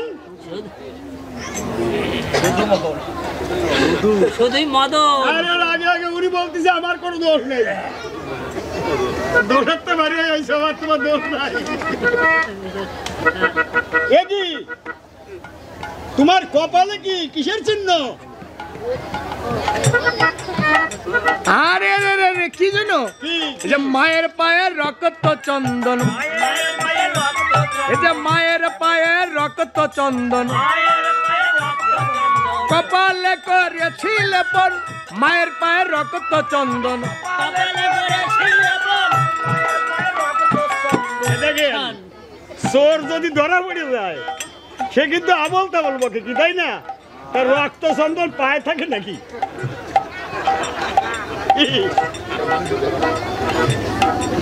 আরে এ কপালে কিন্তু সিঁদুর, হ্যাঁ হ্যাঁ বলছে রক্ত আর চন্দন এখন বলতেছে রক্ত চন্দন। আরে না না না না, মনে পড়েছে কি হয়েছিল কি জানো? হয়েছে? বিগতকাল রাত্রে না আমাদের বাড়িতে পূজা হয়েছিল। পূজা হয়েছিল। কাত্যায়নী মায়ের পূজা শেষ করে মাকে যখন প্রণাম করে এসেছিলাম, হ্যাঁ। আমার মনে হয় ওই মায়ের পায়ের নিচে যে রক্তচন্দন থাকে না, হ্যাঁ। আমার মনে হয় ওই বিল্ল পত্র থেকে, ওই ঘর থেকে, ওইখান থেকে একটু শুধু লাগতে দেখেন, পারে। দেখেন, দেখেন, আবল তাবল বলতেছে। মানে হুরুয়া বলতে বলছে। হ্যাঁ মানে বিল্লপত্র থাকে সিঁদুর, ইন্ডিয়ান বেলপাতা। আর উনি বলতে বিল্লপত্র চন্দন দেয় নাকি? মানে চোর ধরা বললি বলে বাড়ির আগে বলবে ওটা দেয়নি, তাই না? বাবা কাকা তাই না? বাবার আগে মা, মার আগে বাবা। তা প্রকৃত, হ্যাঁ প্রকৃত তো বড় চোর, হ্যাঁ এই কারণে ভুলে যাচ্ছ। তবে আমরা কিন্তু মেয়ে লোক, বুঝতে পেরেছো? আমরা সিঁদুরের ব্যবসা করি। মানে বলছি কি, আমরা যখন মেয়ে তখন তো আমরা সিঁদুরও চিনি, আমরা রক্তচন্দনও চিনি, হ্যাঁ সবই চিনি গেলাম। সবই চিনি। আমরা মেয়ে লোক সিঁদুরও চিনি আমরা। হ্যাঁ হ্যাঁ। আর একটা কথা কি জানিস, উনি বলছে কি সিঁদুর, এই সিঁদুর মানে একবার বলছে কি মায়ের পায়ের কাছে ঘট, আয়, তা আগে থেকে কুশাকুশি, তারপর নৈবেদ্য, তারপর আরো অনেক কিছু, তারপরে মার পায়ের কাছে ঘট। ঘট, তা প্রণাম করলে ঘট কত দূরে? অনেক আরে দূর না? না না দুতি, রাখো রাখো রাখো রাখো। হ্যাঁ, বলো, বলো। এইবার আমার মনে পড়েছে, এর সিঁদুরও নয়, এর রক্তচন্দন নয়, এ কি জানো? কি? আরে এসে আবির, আবির। উনি বলতে চাইছে আমি বীর না, তাই না? তা উনি বলতেছে যে আমি বীর না, আবির।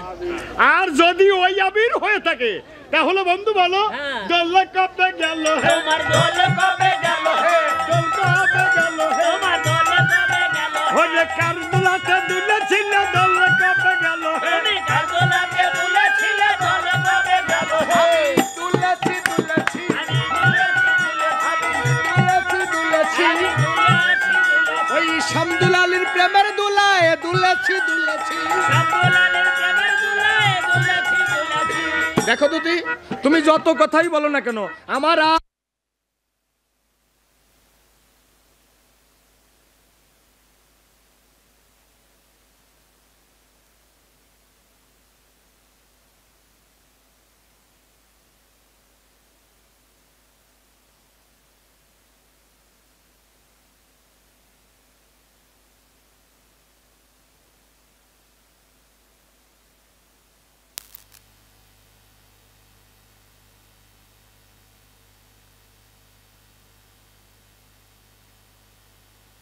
হ্যাঁ গোবিন্দের আরো দোষ দেখতো, দেখা যায় কি না? কি দোষ? আরে না না, আর হ্যাঁ? কোনো দোষ টুরি কিছু নেই। উনি তো বলছে আমার কোনো দোষ নাই,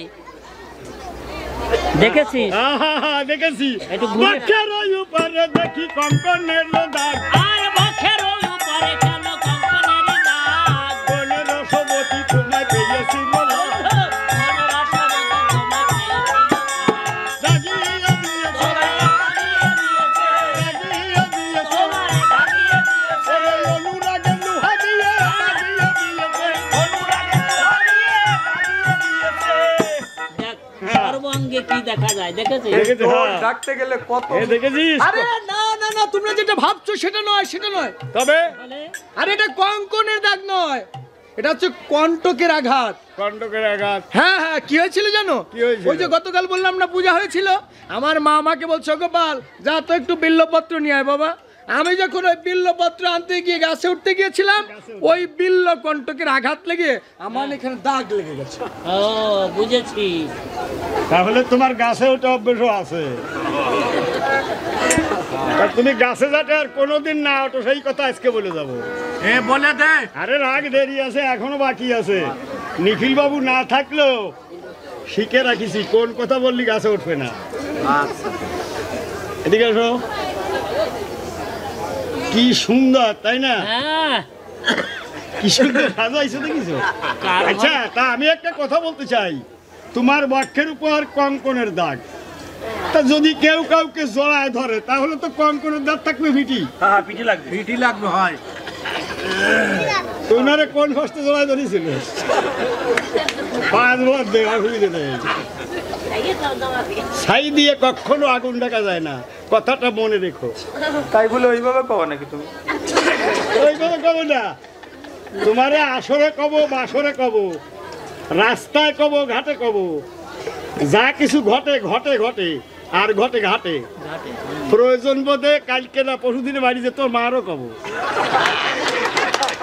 আরে আমি যেটা বলতে চেয়েছিলাম তুমি বুঝতেই পাওনি। কি কি হয়েছিল জানো? কি হয়েছিল? আধার রাতে পদ ভুলিয়া হঠাৎ বিপথে গিয়া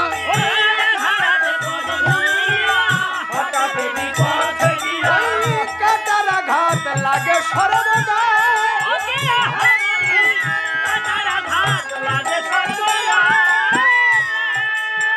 বুঝতে পেরেছো? আধার রাতে হ্যাঁ হ্যাঁ, আধার রাতে পথ চলছিলাম, তখন চারদিক আধার ছিল। রাত্রেবেলা যখন চলছিলাম ওই আধার রাতে পথ ভুলে গিয়ে আমি বিপথে চলে গেছি, তারপর একটু আঘাত লেগেছে। বুঝতে পেরেছেন? আধার রাতে পথ ভুলে গেছে, সাবধান। আপনারা কিন্তু কেউ আধার রাতে পথ বলবেন না, বুঝতে পেরেছেন? আধার রাতে যদি পথ ভুলে যান ওনার মতো অবস্থা হবে। তা উনি তো যাই একটু লই পারিছে, আপনারা চালানো পারবেন না। বুঝতে পেরেছেন? দেখো দিদি, আমার কিন্তু আর কোনো দোষ নেই, বুঝতে পেরেছো? মানে মাঝে মাঝে বললেই থাকবে যে আমার দোষ নেই। আরে না না, আমার আর কোনো দোষ নেই, এবার আমাকে ঢুকতে দাও। সবাই জানে, সবাই জানে, বৃন্দাবনে যারা আছে সবাই, সব গোপীরা জানে যে তোমার কোনো দোষ নেই, কারণ তুমি সর্বকারণের কারণ। তুমি সর্বকারণের কারণ, তাই তোমার তো দোষ থাকবেই না। আমাকে এবার ঢুকতে দাও ভিতরে। আর ঢুকতে তো অবশ্যই দেবো। রাধার কুঞ্জে তুমি যাবে, তা তো যাবেই, কিন্তু তোমার দোষ নেই। আরে তবে না না, বললাম তো আমার কোনো দোষ নাই। পারিলে না সারিতে, পারিলে না সারিতে, ধরা বললে সারিতে, পারিলে না সারিতে। বন্ধু কোন রূপসী নীল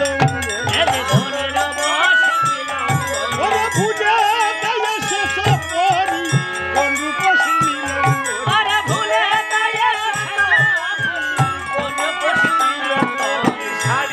আমি কোথায় সারি, আমি কোথায় সারি, চন্দ্রবলির নীলম করি, সারি আমি কোথায় সারি।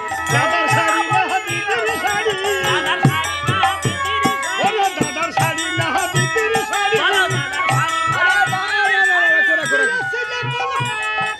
দিদির বাড়ি। আমি কোথাও যাইনি। তবে অমন ভাবে এত সময় বলছো ভালো কিছু, কিন্তু আর বলার চেষ্টা করে না। কারণ আমি বলছি যে এটা কি জানো, গতকাল রাত্রেবেলা পূজা শেষ করে আমি আমার বলাই দাদা একে ওতপ্রোত হয়ে সুন্দর করে দুভাই গলাগুলি করে জড়িয়ে এক বিছানায় শুয়েছিলাম। এই যখন আমি উঠে আসছি, আমার দাদা তো ঘুমিয়ে আছে, বুঝতে পেরেছো? আমি যখন আগে আগে উঠে আসছি, আমার মনে হয় যে ওইখান থেকে দাদার সঙ্গে আমার সঙ্গে দাদার সঙ্গে একটু পলট হয়ে গেছে। এই কথা শুনছিস? ও কি কয়? ও কি কলরে আরে কয় কি? ও তো বলবেই, মানে বলতেছে আপনার বলাই দাদা হ্যাঁ ওইটা কব। শাড়ি ভরে না। এই। আচ্ছা শোন, তা বলাই দাদা মেয়ে না পুরুষ? এই শোনো, ও শ্যাম, শ্যাম এদিক তাকাও। তোমার বলাই দাদা মেয়ে লোক না পুরুষ লোক? ঠিক করে কও। ওই শাড়ির জন্য বলছি। না মানে কি হয়েছে জানিস, ওনার কারণে ওনার দাদা কোথাও কিছু পায় না, তখন কি করবে মেয়ে আমি খো দাদা, ওই শাড়ি নিয়ে টানাটানি করে। কি আমার আর কোনো দোষ নেই, আমাকে ঢুকতে দাও তো। তোমাকে ঢুকতে দেয়া তো বাড়ির কাছে, তোমার এখানে কোনো অধিকার নেই। কি বললে? এখানে কোনো অধিকার নেই।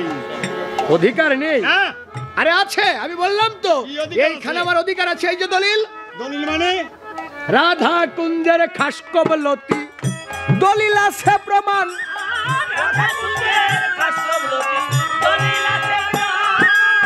চিরদিনের সত্যে আমি আছি সত্যবান। দলিল থাকলে কি বা হবে, দখল হয় প্রধান।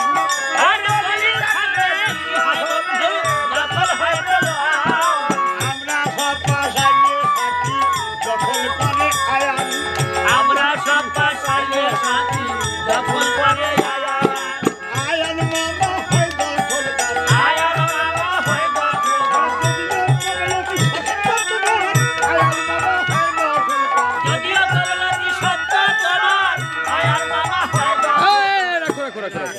দেখো বলে দেখ এদিকে আসো। এই যা যা মানে এখন আমি কথা না বলে পারছি না। বলো কি বলবা? আমি বলছি হ্যাঁ। যে এই যে জমি জানি এত সময় তোমাদের সঙ্গে আমার দ্বন্দ্ব, এই জমি যে আমার তার সঠিক প্রমাণ কিন্তু আমি দেখিয়ে দিয়েছি। আচ্ছা এই যে দলিল তার সঠিক প্রমাণ, রাধাকুঞ্জের খাসকবলতি দলিল আছে প্রমাণ, চিরদিনের সত্যে আমি আসি সত্যবান। তোমরা কি বললে? দলিল থাকলে কি হবে? দখল হয় তো প্রধান। কি বক্তগণ, দখল প্রধান না? আমার দখলে তা তোমার আয়ান মামা হয় দখলদার। আমার কথাটা এইখানে যে কথা হচ্ছে তোমাদের মধ্যে আর আমার মধ্যে, তাহলে এইখানে আমার আয়ন মামাকে ডেকে আনলে কেন আবার? তোমার আয়ান মামা যে আগে ঢুকে। ও আমার আয়ন মামা কেমন দখলকার, তাহলে এবার তোমরা শোনো। আচ্ছা বলো। ভক্তি রূপ ব্যাগে যৎকবলতি দিয়ে আয়ন মামা ভক্তিরূপে যৎকবলতি বর্গার দেশে দেশে তাই নিয়ে পাট্টার জমা, নিয়ে পাতার গাছ। ও তার বরেগা সত্য, তার বরেগা সত্য, ওই টিকিট পর্যায়ে তার দৃষ্টান্ত বরেগা সত্য।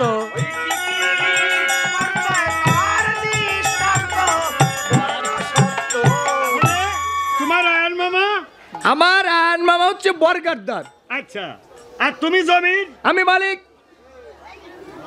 একমত? আপনারা কি একমত? ওনার আয়ান মামা, ওনার পাওয়ার যা হয়েছে না, ওনার আয়ান মামাকে উনি মানতেছেন না। তাহলে উনি বলতে চাচ্ছে কি যে ভক্তির উপর যৎকবলতি দিয়ে আয়ান মামা বর্গাদার সেজেছে নিয়ে পাট্টার জমা, মানে ওনার মালিক উনি, বর্গা করে ওনার মামা। না না, ওনার মামা জমির মালিক আর বর্গা করছে উনি।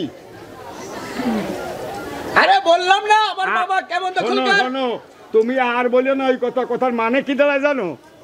ভক্তির উপর যৎকবলতি দিয়ে আয়ার মামা, মানে সাবা দিলে যে বউ দিয়ে দেয়। বউ দিয়ে দেছো তুমি কি বাবা দিয়ে বউ দিয়ে কারণ ঠিক না? ওই জায়গাতে টান দিয়ে দেখেন সুতপামণি আয়ার না প্রকৃত জমির দখল করে। হ্যাঁ, প্রকৃত তোমার যদি জমি হয়ে থাকে তাহলে এবার বলো তোমার ওই জমি কোন দাগে, কোন মৌজায়, কোন খতিয়ানে, কত টাকার মহল, কতটুকু নিজের অধিকারে, কতটুকু পূজাই করা, তোমার এই জমি কোন থানায়? থাক থাক হইছে। হয়েছে মানে তুমি যেভাবে আমার সঙ্গে তর্ক বিতর্ক করছো ওই জমি দিয়ে আমার দরকার নাই। তুমি এখনো জমি নিয়ে বলছি, এই জমি এখন কোন দাগে, কোন খতিয়ানে, কোন থানায়, কোন মৌজায়, কতটুকু নিজের দখলে, কতটুকু প্রজাই করা, এত যদি প্রমাণ দিতে হবে জমি দিয়ে আমার দরকার নাই। আর বর্তমানে এমন একটা কল হয়েছে যে জমি যদি তুমি অনলাইনে না ঢুকো কোনো দলিলি কাজ হবে না। হিসাব দিয়ে খেয়ে যেতে হবে না মনি, ঠিক কইছো হিসাব দিয়ে খেয়ে যেতে হবে। তাহলে তুমি কি ভেবেছো এই প্রমাণগুলো আমার কাছে নেই তাই? আমি বলতে চাই তোমার এই জমি কোন থানায়, কোন মৌজায়, কোন খতিয়ানে, কত টাকার মহল, কতটুকু নিজের অধিকারে, কতটুকু পূজাই করা, এবং এই জমির দাগ নাম্বার কোথায় কি এক এক করে জবাব দাও, তাহলে আমরা সবাই বুঝতে পারবো জমি তোমার। তাহলে আমি তোমাকে জবাব দিচ্ছি, তুমি শ্রবণ করো। হ্যাঁ। মালেকেরি 11 নাম্বার খতিয়ান অধীনে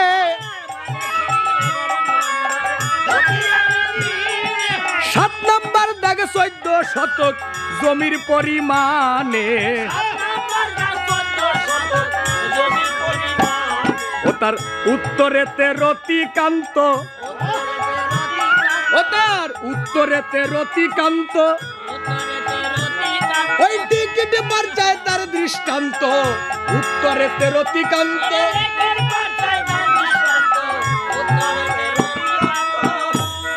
এই জমি কোন দাগে বুঝতে পেরেছো? মালেকেরি 11 নং খতিয়ান অধীনে 7 নম্বর দাগ 14 শতক জমির পরিমাণে, এই জমির উত্তরেতে রতিকান্ত। ওই যে রেকর্ড পর্চা তার দৃষ্টান্ত রেখে গেছে এই উত্তরেতে রতিকান্ত, বুঝতে পেরেছো? মানে মালেকারি 11 নং খতিয়ান অধীনে, তাই তো? 7 নম্বর দাগ 7 নং দাগ 14 শতক জমি, সপ্ততলা 14 হুয়া দেহ, দেহের বাপ তুই দাগকে ধরিয়ে 12 আঙুল বাহিরে ফেরে যে রেখেছে 12 আঙুল ধরে রেখেছে আমাকে ধরিয়ে। আচ্ছা তাহলে এইবার বলো তোমার এই জমি কোন থানায়? ব্রজপুরে থানায় থানার কথা এখন বলতে হবে তাই? বলতে হবে না। আরে শোনো শোনো, আরে বলবো তো, জমি যেহেতু আমার কাছে সমস্ত প্রমাণ আছে, আমি বলবো না মানে? ব্রজপুর থানায় পীরিতনগর মৌজায় 14 শতক জমি আমার, রায়ের স্থিতিবান হয় সত্যের নাম মহলবন্দি মোর খামার। বাহ, আচ্ছা, কত টাকার মহল? 3.5 রতির মহল আছে স্থির, 3-2 অংশ প্রজায়, সামার্তার অতীতে কান্তা ভাবেতে মধুর প্রেম অংশ খাই, মধুর অংশ করি দখল। মধুর অংশ করি আমি মধুর অংশ করি দখল, মধুর অংশ করি দখল। সামারতা সেই রতির মহল, মধুর অংশ করি দখল।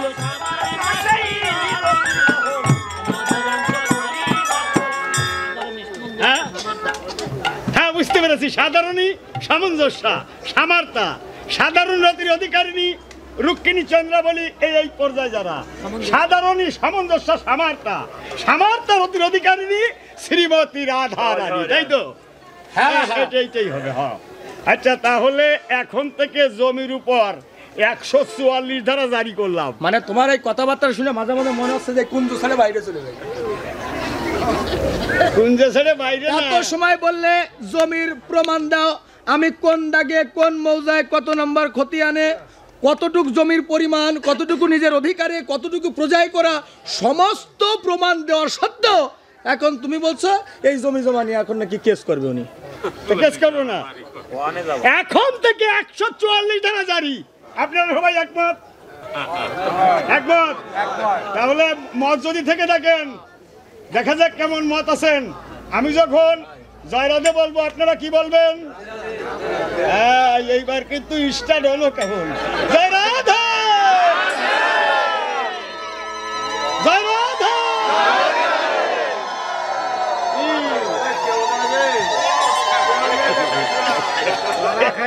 না না, এ কথা উনি নিজেই বলেছে যে আমি কুঞ্জ ছেড়ে বাহিরে যাব। এই বলি নাই? কারণ বৃন্দাবনে যাবা, বৃন্দাবনে গিয়ে যদি কেউ কাউকে ডাক দেয় তখন কি বলবে জানেন? দেখবেন লক্ষ্য করে, কেউ কাউকে ডাকলে বলে পিছন দিকটা বলে জয় রাধে, ও ভিড়ে কি বলে রাধে রাধে। এইখানে তুমি একটা লোক জাগাও দিন, একটা লোকের জাগাও। জাগাবো কি? জাগবে না নেমনি? জাগবে না তো, জাগবে না রে। আমি কয়ে দিলে তুমি জাগিয়ে যাবো না। ওর সাথে গাল গাছ হয় না, মানে হিসেব করে ভাবতেছি না। মানে এখনো বুঝছেন, দেখেন এখনো মাঝে মাঝে চিন্তা হয় কি জোরে গাওয়ায় ছেড়ে দিই, মাঝে মাঝে চিন্তা হয়। কিন্তু একটা জায়গায় ভাবি, ঠাকুর দাদা এক পুরুষ, বাবার সঙ্গে গাইছি, বাবা এক পুরুষ, এবারে আমার সঙ্গে আমি এক পুরুষ, ওর সঙ্গে গাচ্ছি ও এক পুরুষ, 4 পুরুষ। আর এরপরে স্টার দিচ্ছি 4 জন। অন্তত একটা দৌড় না দিয়ে ছাড়বো না। ওই সাহেব দুর্বাই সাহেব ছেলে, 8 বছর বয়স, 8 বছর। বর্দা এসে আমার ধরিছে, এ দাদা তুই আমার বাবারে 12 বছর গান গায়, টাহা দিস নি কেন? ও শুয়ে টাকা দেবো, আসরে বলবো বাসরে বলবো, যত সময় ঠিকের ঘরে ঠিক রাখিয়ে ঠিকে তো ঠিক।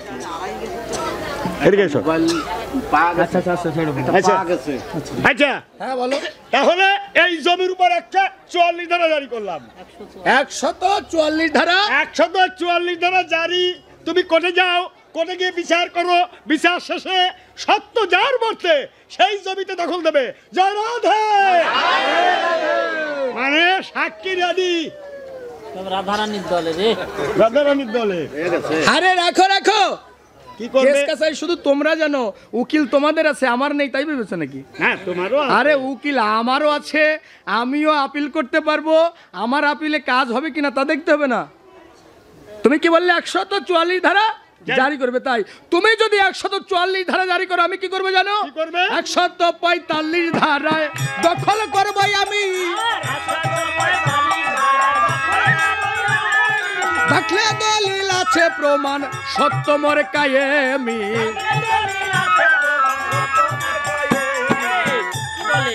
তুমি যদি 144 ধারা জারি করো, আমি কি করবো জানো? 145 ধারায় দখল করবো আমি, রাখতে দলিল আছে প্রমাণ সত্য মোর কাহিনী। যতক্ষণ পবিত্রটি শুনে বংশীধারী,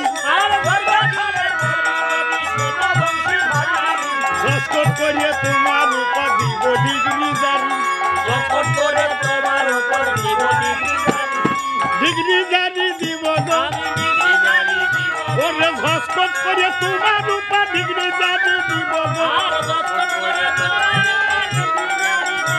আর শোনো, 144 অমান্য যদি করো না সময় 211 তো পড়বে মানহানির দায়। কি বললে? 211 তো মানহানি। আরে এইবারই তো সুযোগ।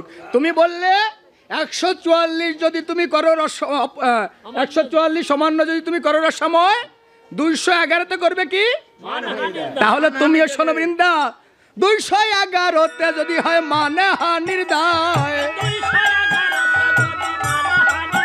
ওই 211তে যদি মানহানির দায়, রাধা রানীর প্রেম হাজতে রাখিও আমায়, ওই রাধার প্রেম হাজত খাটিব, ওই রাধার প্রেম হাজত খাটিব,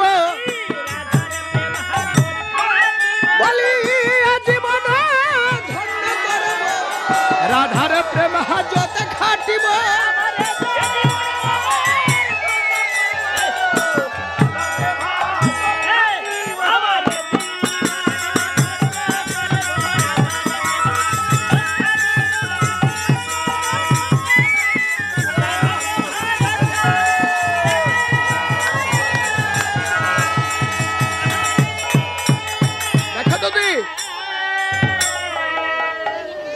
তুমি প্রমাণ চেয়েছ, আমি প্রমাণ দিয়েছি। তুমি এই জমির উপর কেস করেছ, আমি তাও মেনে নিয়েছি। তুমি অবশেষে বলেছ মানহানির দায় করবে। তবে হ্যাঁ, তুমি যদি 211তে মানহানির দায় করোই, তাহলে তোমাদের ওই রাধারানীর যে প্রেম হাজতটা আছে, ওই হাজতে আমাকে বন্দি করে রেখো। কি জিতে গেল নাকি? এবার বলছি, কুঞ্জের দ্বার খুলে দাও, আমাকে কুঞ্জে যাওয়ার মতো একটু ব্যবস্থা করে দাও। দেওয়া হবে, কুঞ্জের ভিতর ঢুকতে দেওয়া হবে। কিন্তু আমি জিজ্ঞাসা করছি বৃন্দাবনবাসী যারা আছে, কৃষ্ণ কি আসলে জিতে গেল?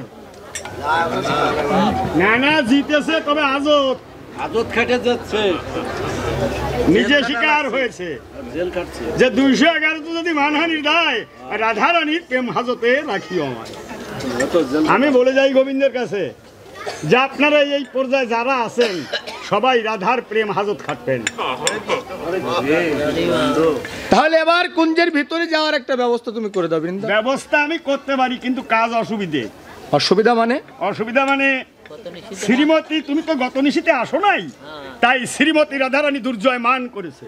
মান করেছে? হ্যাঁ, মান করেছে। তা কি আর বলছো? সেই মানের গুড়ায় না এই ব্যক্তি সাইড এলেছে। এ আবার কি বলছো? সাইড এলে মানের অবস্থা কি হয়? মান বাড়িয়ে যায়। ওই যে যা হবার তা তো বলছে ভক্তরা। ভক্তরা বলছে না, তা ভক্তরা এখন বলুক যে তুমি বসো, তুমি বসে থাকো। যে রূপে তার সঙ্গে আমি কথা বলতে পারবো, তার একটা ব্যবস্থা তুমি করে দাও। আচ্ছা, তাহলে তুমি বসো, কারণ তুমি তো শুধুই মদন।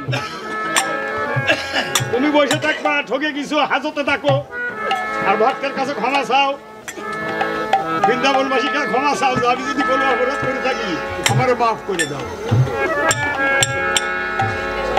দাঁড়াও দাঁড়াও দাঁড়াও, তো এদিকে হাত জোর করো, হাত জোর করো। যে আমি যদি কোনো অপরাধ করি, সাধুগুরু বৈষ্ণব, বাহ, চরণ বরণ বিহনে মানবের এই জীবনে আমার কোনো সার্থকতা নেই, তবে দাঁড়িয়ে কৃষ্ণের ভূমিকায় অভিনয় মাত্র। আপনাদের চরণে ভিক্ষা প্রার্থী সদা সর্বক্ষণ আশীর্বাদ করবেন, কারণ আপনারা বৈষ্ণব, বৈষ্ণবী, আপনারা পরম ভক্ত। ভক্ত চরণে যদি কোনো অপরাধ হয়, কারণ সারাটা জীবন ভক্ত চরণে দাঁড়িয়ে হরিনাম করবার ইচ্ছা, শুধু কৃষ্ণের ভূমিকায় অভিনয় মাত্র। তবে আমি কিন্তু আপনাদের চরণেরই দাস। বাহ, যদি কোনো অপরাধ করে থাকি ক্ষমা করবেন, কারণ আপনারা বৈষ্ণব চূড়ামণি, আপনার পরম বৈষ্ণব, আপনারা বৈষ্ণবী। তাই ভক্তের দ্বারে বৈষ্ণব, বৈষ্ণবের চরণে যদি কোনো অপরাধ করে থাকি, আজ হাত উঁচু করে আত্মসমর্পণ করছি, সকল ভক্ত আমায় ক্ষমা করে দিবেন।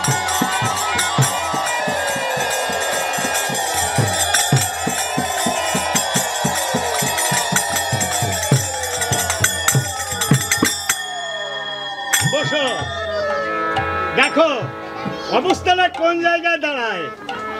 তুমি এখানে বসে থাকো, আমি কুঞ্জের ভিতরে গিয়ে দেখি যে রাধারানী কোন অবস্থায় আছে। রাধারানী, কি রে বিন্দে? আরে তোর তো আনন্দের দিন। আমার আনন্দের দিন? হ্যাঁ, তুই কেমন করে বলছিস আমার আনন্দের দিন? নাগর এসেছে, নাগর নাগর নাগর এসেছে? হ্যাঁ, নাগর এসেছে। তাহলে আমার কাছে পাঠিয়ে দে। আরে পাঠিয়ে দিব, ভয় ভয় ভয় ভয় ভয় ভয় ভয় মানে বসতে বলছি এই জন্য, যাহা অত্যন্ত ভাবে বাড়ে তা কিন্তু অত্যন্ত ভাবে কমে।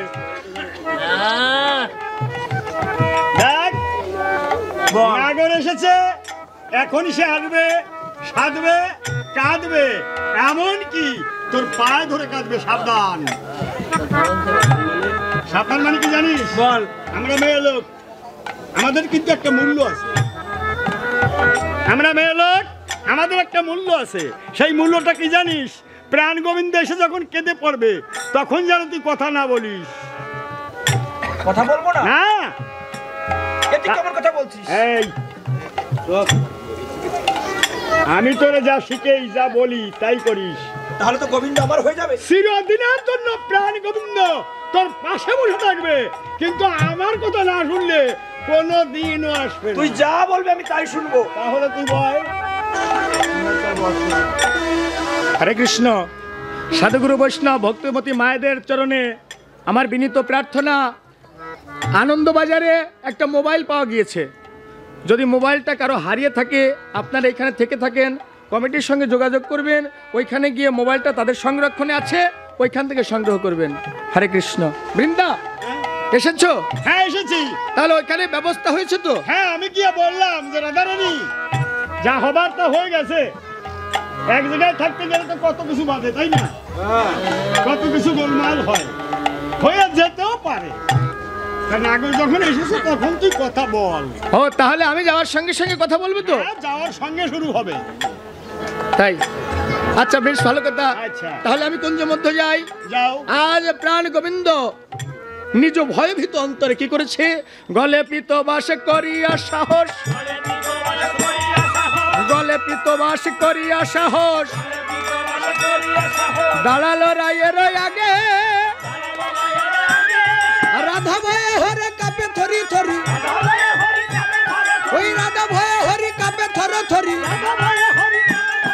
ধনে দ্বিজ চণ্ডী দাসে,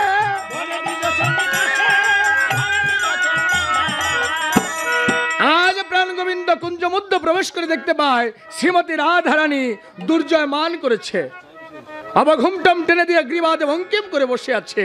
আমার প্রাণ গোবিন্দ ডেকে ডেকে বলছে, হে মোর রাধারানী,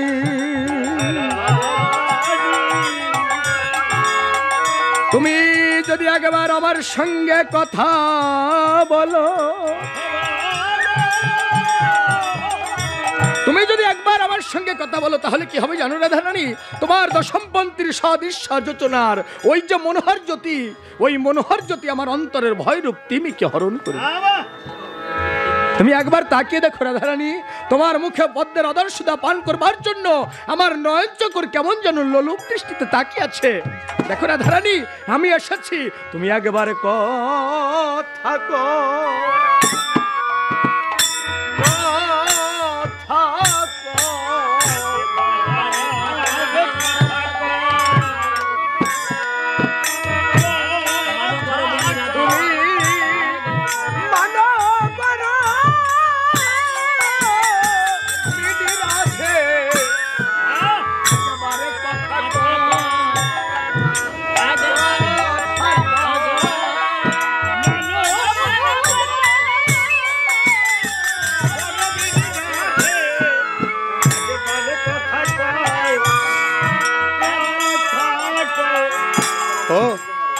বুঝতে পেরেছি তুমি আমার সঙ্গে কথা বলবে না, তাই আমার উপর ক্ষোভ করেছ।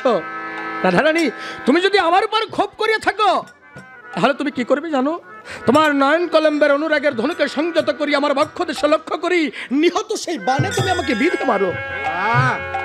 রাধে, তাতে যদি তোমার সুখ প্রাপ্তি না হয়, তোমার দন্ত রাজি দ্বারা কেটে কেটে আমার দেহকে ক্ষত বিক্ষত করে দাও, তাহাতেও যদি তোমার সুখ প্রাপ্তি না হয়, তোমার ওই বাহুভুজ লতা দ্বারা একবার তুমি আমাকে প্রেম আলিঙ্গন করো। একেবারে কথা কথা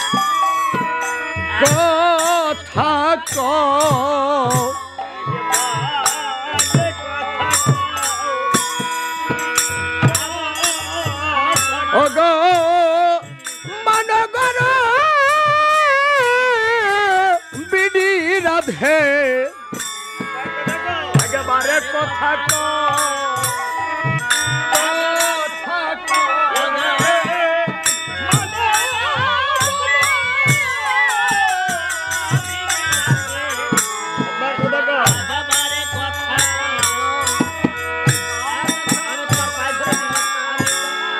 তোমার পায়ে ধরে আমি মিনতি করি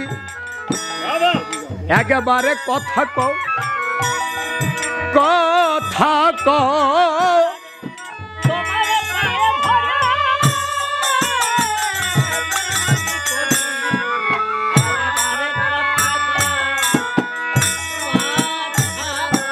আমার গোবিন্দ বারংবার করে বলছে রাধারানী তুমি একবার কথা বলো, আমি তোমার চরণ স্পর্শ করছি, তুমি আমাদের সঙ্গে কথা বলো একবার। রাধারানী কথা বললেন না। প্রাণ গোবিন্দ আমার চোখ মুছতে খুঁজতে কুঞ্জের বাইরে বেরিয়ে বৃন্দাকে ডাক দিয়ে বলছে, বৃন্দা কি বন্ধু ভালো আছো? আমি ভালো আছি। তাই না, ভালো তো থাকবে। রাধারানীর সঙ্গে দেখা হয়ে গেছে না? দেখা বটে হয়েছে, তবে আমি কুঞ্জ মধ্যে প্রবেশ করেছি। করেছো? কুঞ্জ মধ্যে প্রবেশ করে দেখতে পাই গ্রীবাদে বঙ্কিম করে অবঘুমটাম টেনে দিয়ে রাধারানী বসে আছে। আমি তার কাছে গিয়েছিলাম, তাকে সেধেছিলাম, কাছে বসে কেঁদেছিলাম, এমনকি তার পায়ে পর্যন্ত ধরে। চুপ চুপ, একটা কথাও তুমি বলে না। আমি তোমায় কি বলেছিলাম? তুমি তো বলেছিলে যাওয়ার সঙ্গে সঙ্গে হয়ে যাবে। যার সঙ্গে সঙ্গে হয়ে যাবে, তুমি সেখানে গিয়েছো, কেঁদেছো মেনে নিলাম, খেতেছো মেনে নিলাম, সবকিছু মেনে নেওয়া যায়। পায়ে ধরেছো? হ্যাঁ ধরেছিলাম। ধরলে কেন? এত সাধলাম কাঁদলাম, কথা বললো না, ভাবলাম যদি পায়ে ধরলো তার অনুরাগটা একটু কমে। হ্যাঁ, তাহলে সবাই জেনে গেল তুমি পায়ে ধরা গোসাই। আরে সেখানে তো কেউ ছিল না। আরে পায়ে ধরিছে বলে হইছে, পায়ে না ধরলে তো পায় না, পায়ে না ধরলে কেউ পায় না। এই পর্যন্ত প্রমাণ করতে পারবে না কেউ যে আমার পায়ে ধরি নাই। তবে যা পায় পায় পায় পায় পায়, মূর্খ দোতলায় সাধু গাছ তলায়, ওই মূর্খের মুক্তি হয়ে যায় সাধুর পায়ের তলায়। এই কথাটা মনে রাখবেন। এক ঘন্টার রিহার্সালের বিনিময়ে এই পালা গাচ্ছি। 1 ঘন্টা নিখিল বাবু চলে যাওয়ার পর মন মানসিকতা নষ্ট করে দিয়েছি যে মানবন্ধ পালার গাবো না। মাথুর গাই ওটাকে আয়ত্ত করেছি কেশববাবুর সঙ্গে যখন গান গাইতাম তখন। কারণ পাকিস্তান প্লেয়ারের থেকে গান গেয়ে এই পর্যন্ত এলাম, এই শুধু পায়ে ধরি। আর এত বড় গুণ আপনারা রাধারানীর ভূমিকায়, আপনারা সবাই কিন্তু রাধারানীর ভূমিকায় এখানে জানলে আছেন। এই কথাটা কিন্তু অস্বীকার করার নয়, কারণ আমি যখন বলেছি আপনাদের জয় রাধে, আপনারা সবাই হাত উঁচু করে বলেছেন রাধে রাধে। তাহলে আপনারা সবাই রাধা ভাবাপন্ন। রাধা ভাবাপন্ন যদি হয়ে থাকেন, আপনারাও রাধা। কৃষ্ণ বলিতে যার নয়নে বহে ধারা, সেই কিন্তু প্রকৃত রাধা। আমি হয়তো চলে যাব, ও বলেছে বাবা থাকবে না, বাবা যাবে, কিন্তু যে মানুষের সঙ্গ করলাম, যে সমস্ত মানুষের পায়ে ধরলাম, তারা সব কোথায় গেল? আরাদিবাবুর একটা গানে দেখেছেন বিজয়কে নিয়ে? ও বিজয়, কতবার শুনেছি গুজব রে, মিথ্যাকে সত্য করিয়ে গানের পাখি উড়ে গেছে অসীন গন্ধর্ব লোকের মাঝে। ভাবুক কবি সেই বিজয় সরকার। 1392 সাল 18 অগ্রহায়ণ বুধবার রাত 10:30টায় সজ্ঞারে করল পলায়ন। কাজল বাদল ছড়ায় নয়ন রে, আরো কাঁদিছে তার বুলবুলি, সবার মাথায় বাজ পড়েছে রে, ও বল চারিদিকে হাহাকার। গেল কোথায়? ধর্ম সম্মান নাই এক ব্যাপারে, তার ছিল অভিনব দান। বাংলার আকাশে বাতাসে ভাসে আজও তার পোষা পাখির গান। বিলাপ গান গোলাপের সমান, গন্ধা নন্দিত বন্ধবাসী, বিরোহীদের প্রাণের ব্যথারে জিত বিজয় বিলাতে ঝঙ্কার। কবি গানের লড়াই করতে তার জুড়ি ছিল না রে কেউ, নিশি নকুল হতো আকুল শুনে তার নবরসের ঢেউ। হতো পাগল কুলের জীবন বাংলার আবাল বৃদ্ধ বনিতা, কাব্যযুদ্ধের রসাল গল্পের ছিল ভাষার জাদুকর। অনাদি কয় পাগল বিজয়, তুমি যে দেশে রহো, দুঃখের মাঝে বাকি জীবন ভোগ করে তোমার বিরহ। এই হতভাগার প্রণাম নিয়ে রে, একটু জায়গা দিও পায়ের ধার। আমি যাচ্ছি, আমি চলে যাব, তবে একটা অনুরোধ আপনার কাছে আমি বলে করে গেলাম, তার একটু পায়ের ধারে জায়গা দিয়ে।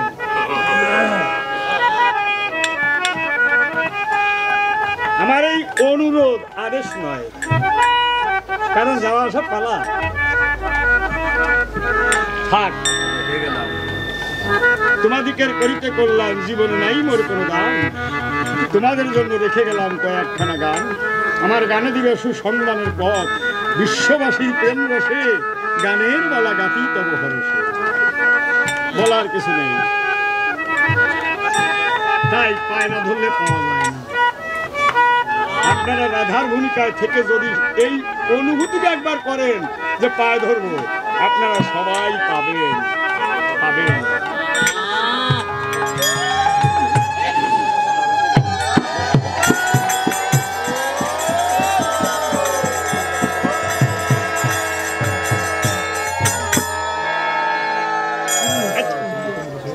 আচ্ছা, তাহলে এখানে বসো, দেখি আমি কুঞ্জের ভিতর থেকে জেনে আসি যে রাধারানী কি করছে। রাধারানী, ভালো আছিস? দেখ তুই কেমন কথা কইস। কেন আমি কি আর ভালো থাকি? বন্ধু যে ভালো থাকতে পারি? কেন বন্ধু যেখানে এসেছিল না? এসেছিল, কেঁদেছিল, কেঁদেছিল, সেদেছিল, সেদেছিল।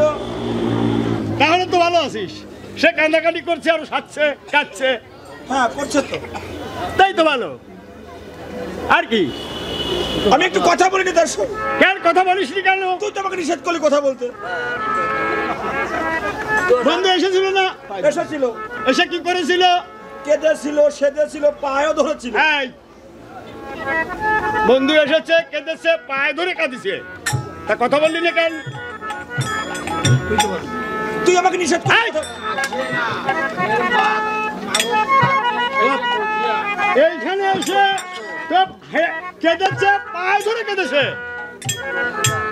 তোর দলে আমি থাকবো না। আমি কেন? কেউ থাকবি না তোর দলে, কারণ তুই হচ্ছে পরের কথা শুনে ঘরে আগুন দিস। তুই আমাকে নিষেধ করতে, আমি কথা বলি। আরে আমি নিষেধ করতে পারি, আমি তো তুই পায়ে পড়ছি। পায়ে তো ধরবেই, এদিকে ভাই ওদিকে ভাই, যা কিছু ভাই ভাই। ওঠো ওঠো ওঠো। এখন কি উপায় তাই বলো। উপায় একটা আছে। কি উপায়? তোমার মেয়ে লোক সাজতে হবে। মানে? মানে তুমি মেয়ে লোক সাজবা। এই, মানে এত সময় পরে এই বুদ্ধি খুঁজে পাইছো না? তুমি মেয়ে সাজবা, মানে তুমি যাবা রাধার ভূমিকায়। তুমি মেয়ে সাজবা, বৃদ্ধা মেলেনি মেয়ে ধারণ করে মালা বিক্রয় করবে। মালা বিক্রয় করতে গেলে মালা নিয়ে হাত ডাক ছাড়বে, আর আমি বৃন্দা দুটি ধারে দাঁড়িয়ে থাকবো, যা করার তা আমি করে দেবো। এত সময় তুমি ছাড়া আর কেউ করতেছে না, তুমিই তো করতেছো, আর কেউ করতেছে নাকি? আর এরপর তাহলে তুমি মেলেনি মেয়ে ধারণ করো।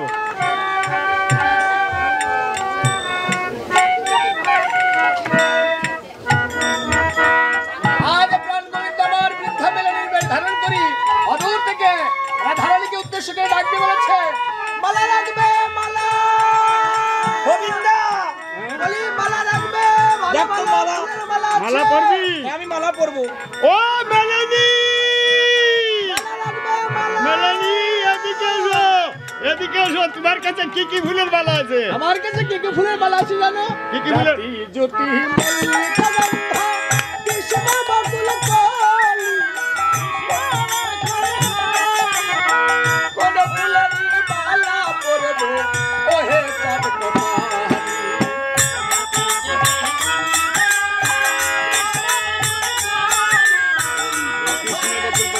বৃন্দা, আমি এই কৃষ্ণ বকুল ফুলের মালা পরবো। তাই কৃষ্ণ বকুল কলি ফুলের মালা পরবি? হ্যাঁ বৃন্দা, হ্যাঁ, আমি মালা পরবো না। কেন? আমার কাছে মেয়ে মনে হচ্ছে না। ওই দেখ কাছা দিয়ে কেন? এই, বৃন্দাবনের রেওয়াজ কিন্তু ওই গাগরি, বৃন্দাবনের রেওয়াজ গাগরি। আরে না, ও প্রকৃত মেয়ে, প্রকৃত মেয়ে মাঝে মাঝে পুরুষ আছে।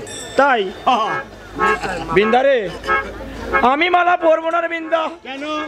এই চুল খাটো খাটো কেন? আরে না না না না, কি হয়েছে জানো? কি হয়েছে? আমার না একটা দুর্ঘটনা ঘটেছিল। দুর্ঘটনা? আমি আমার বন্ধুর সঙ্গে একটু ঝগড়া করে রাগ করেছিলাম, কিন্তু আমাদের ভিতর একটা তৃতীয় পক্ষ ঢুকে ওইখানে গন্ডগোল বাঁধিয়ে দিয়েছে।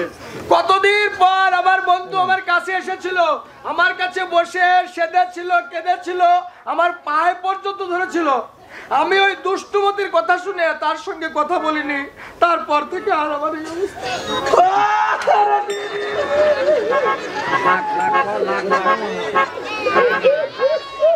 আচ্ছা আচ্ছা, এ সবাই বুঝতে পেরেছে।